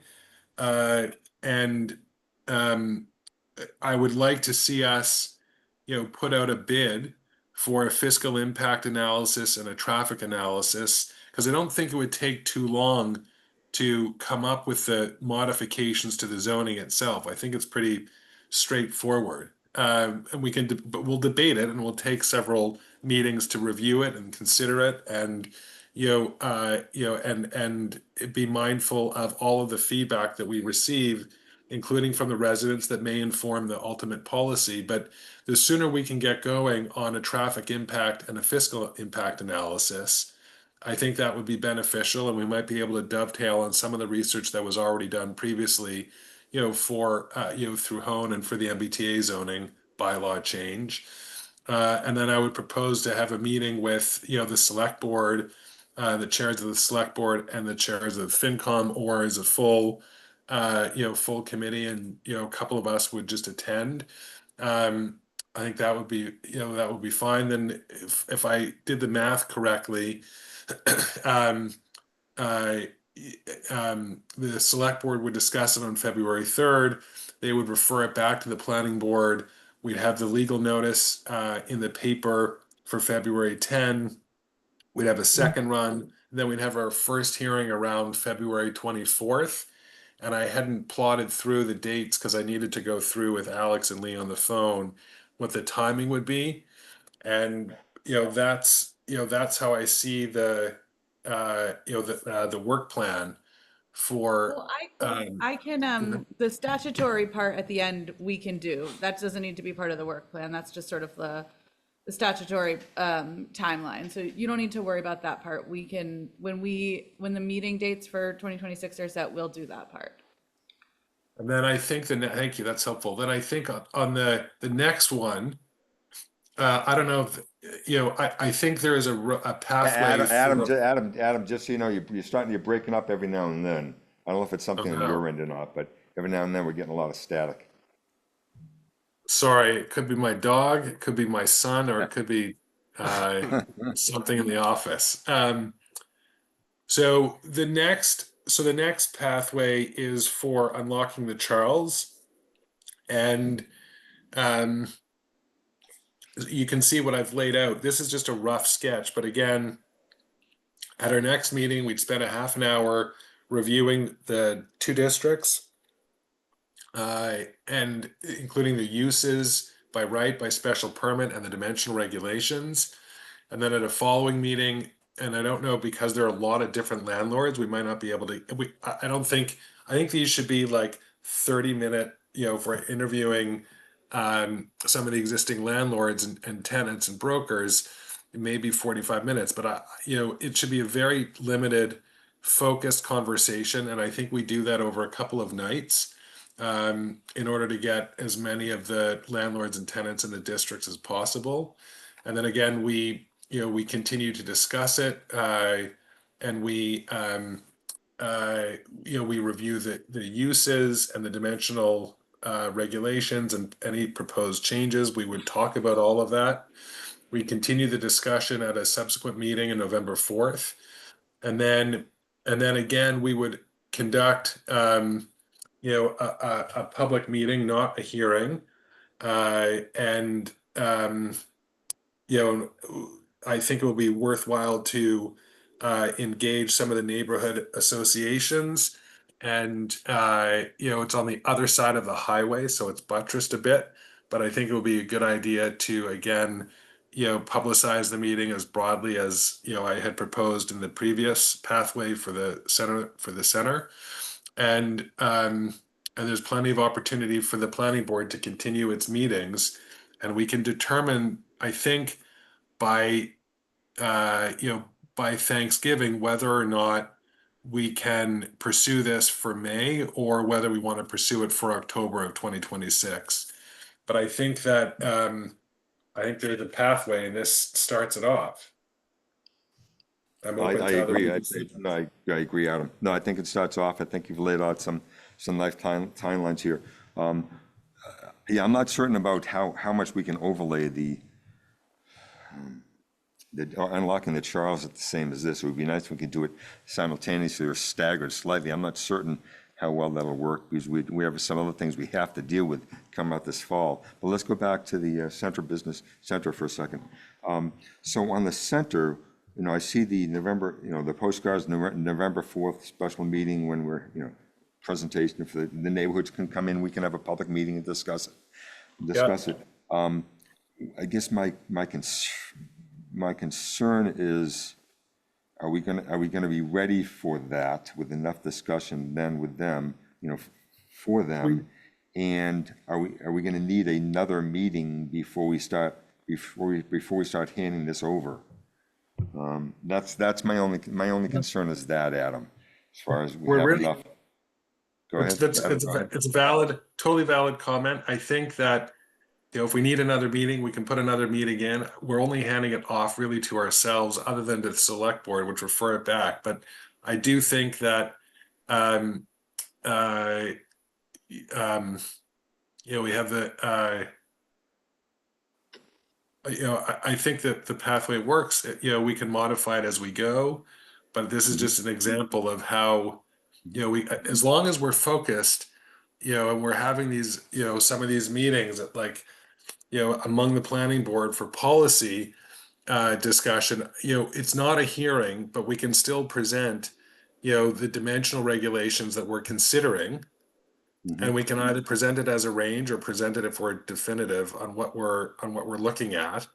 And, and the purpose of it is really, it's not necessarily for us to engage, it's for us, it's for the community to engage, to elicit, feedback. And it's really for us to listen and understand some of the, comments that the public has, and that may inform a subsequent modifications. That's why it's not like, I'm not presenting an actual zoning bylaw.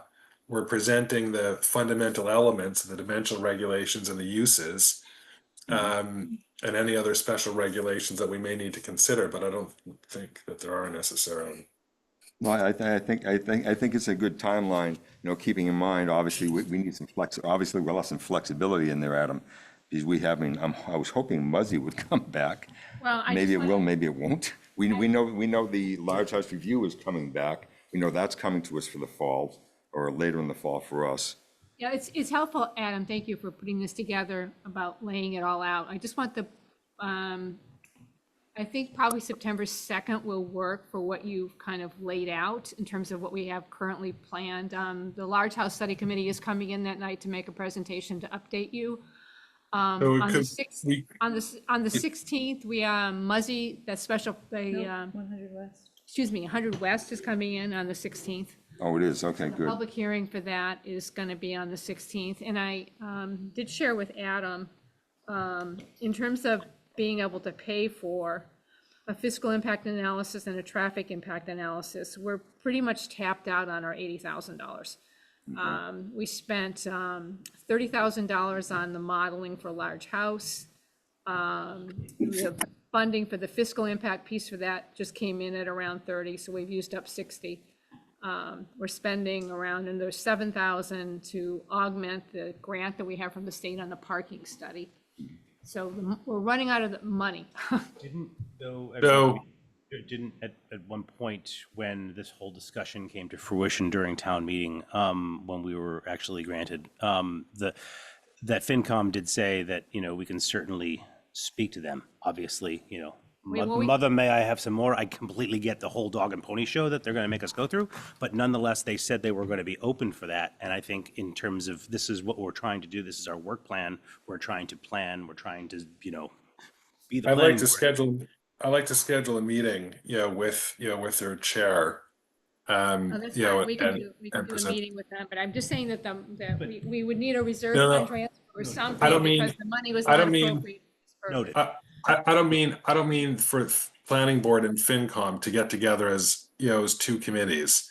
I mean, Artie and I can go, or I can go and just request to be on their agenda, as soon as possible to talk about this.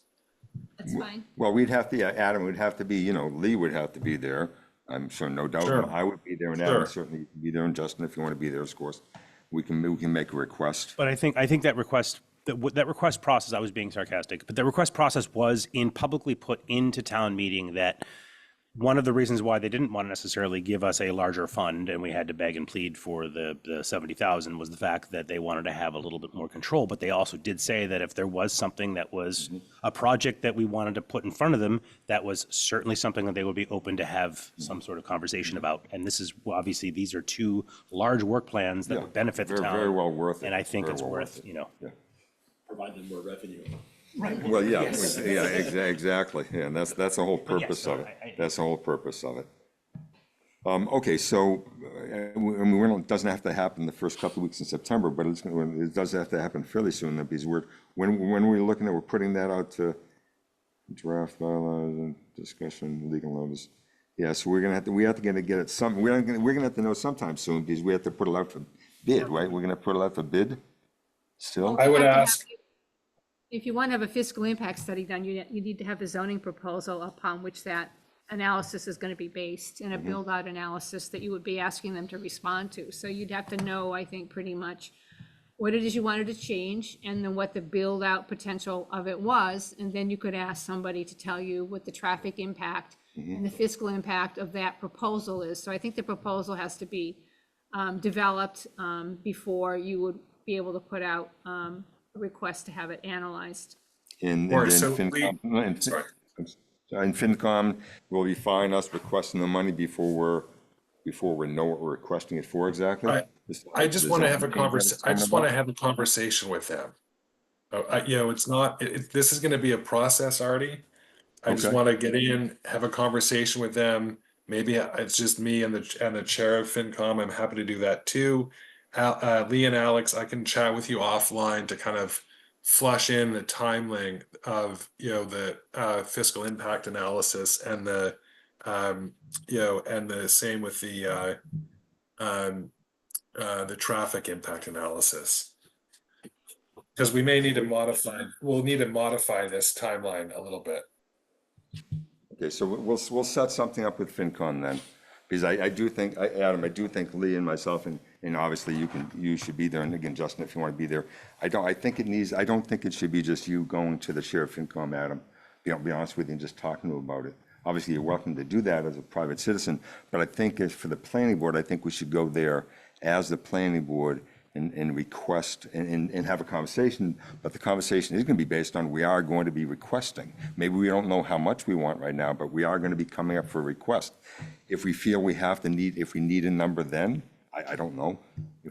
Lee, are we going to have need a number then? Or we can just have a conversation with them to start off, and we are going to be coming back with a number that we need. How should we approach this, Lee? Well, I don't know what the number is, because I don't know what we're asking. Yeah, we're not going to know the number right now. So, we're having a conversation that we're going through this process. We want to be able to come back and request some all additional of money this- for an impact study on this, financial impact study. I can map that out, Artie. I can map that out pretty quickly. Adam can't hear you at all right now. It's totally breaking up, Adam.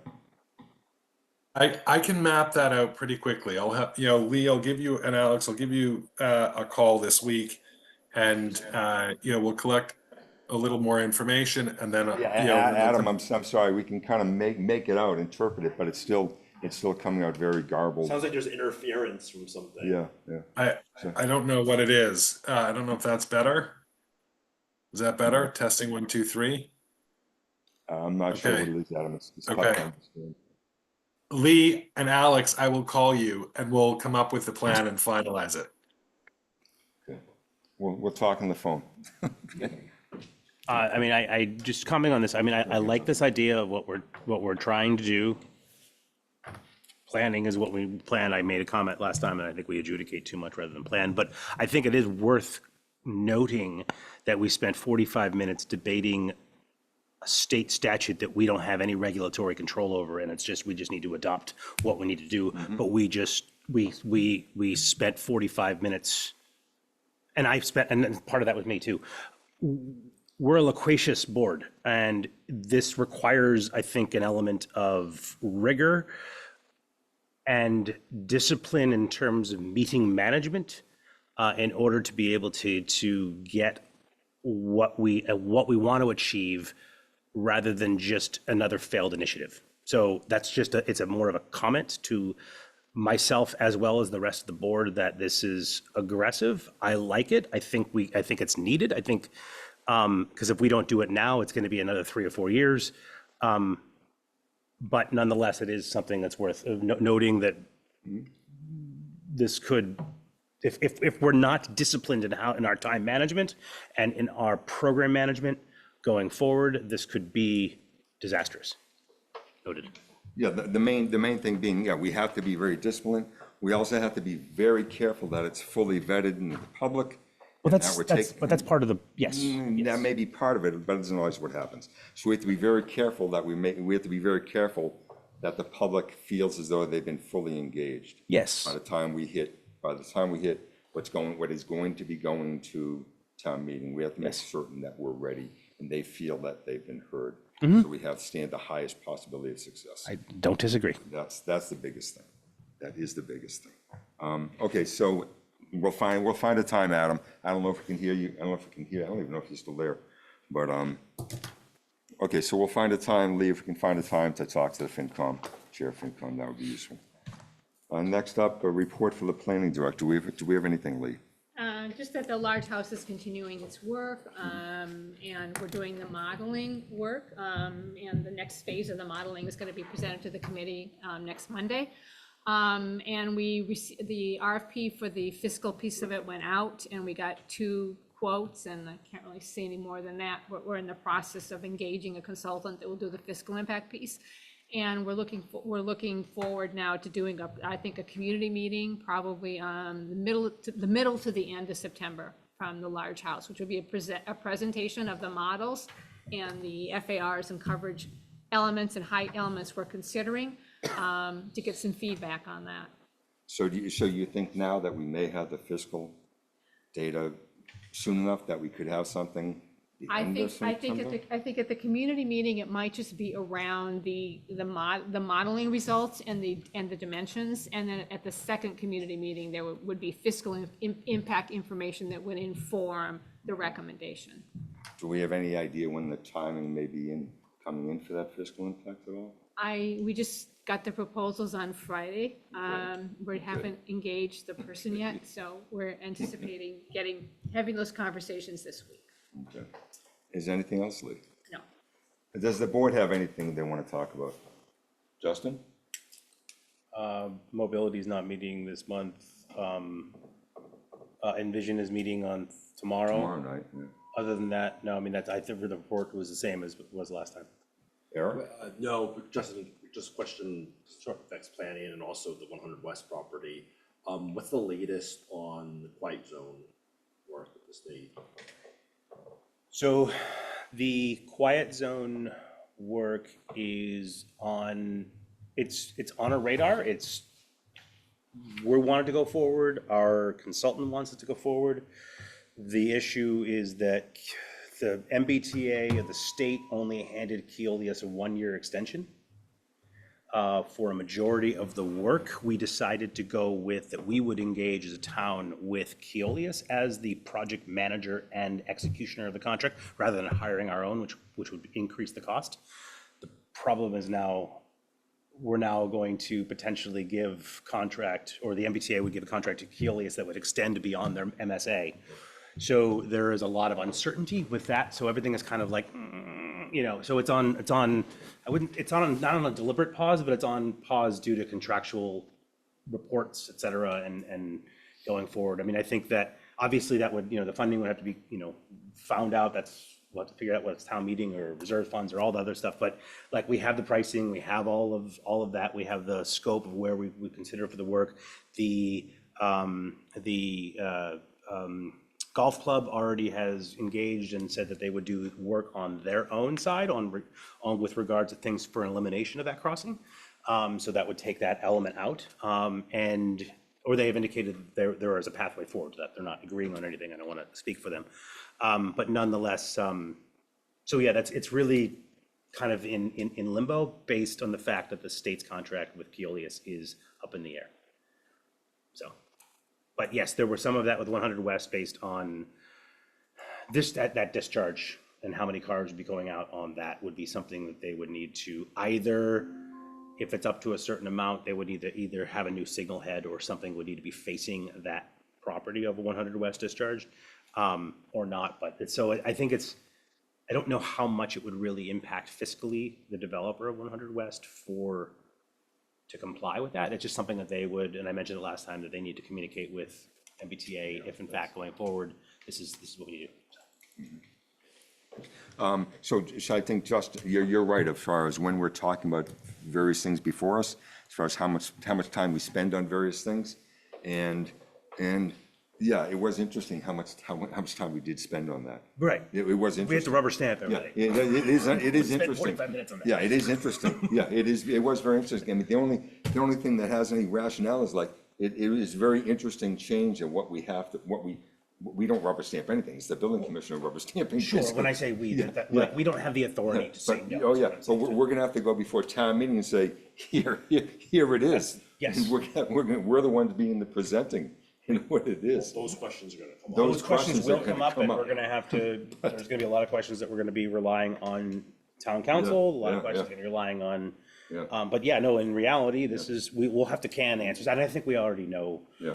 what kind of questions are gonna arise, because these are the same kind of questions that we asked. Yep, yep. They may not know Yeah. that, but it's the same kind of questions that we ask. Yeah. And we'll have to come up with our responses, and I certainly think we can do that. But yes, it will be interesting because it's not coming from us. This is Yeah. us to comply with the fact of this is what the state is doing. This is, and the attorney, but nonetheless, it's gonna be an uphill battle. It's gonna be on us. It's gonna be really interesting to a lot of people. There'll be a lot of say people, oh, the planning board's doing this. No, we're not. Yeah, No, it's we're gonna be not. very interesting. But anyway, but certainly valid point to make sure what time we do spend on stuff. I don't have anything else. Does anyone? I don't think. Do I have a motion? I make a motion to adjourn if we don't have anything else. Okay, I don't hear anyone disagreeing with that one. I think Adam's Adam's gone. You're gone. free for quorum. Okay, all in favor? Aye. Aye. We're off. Thanks, guys.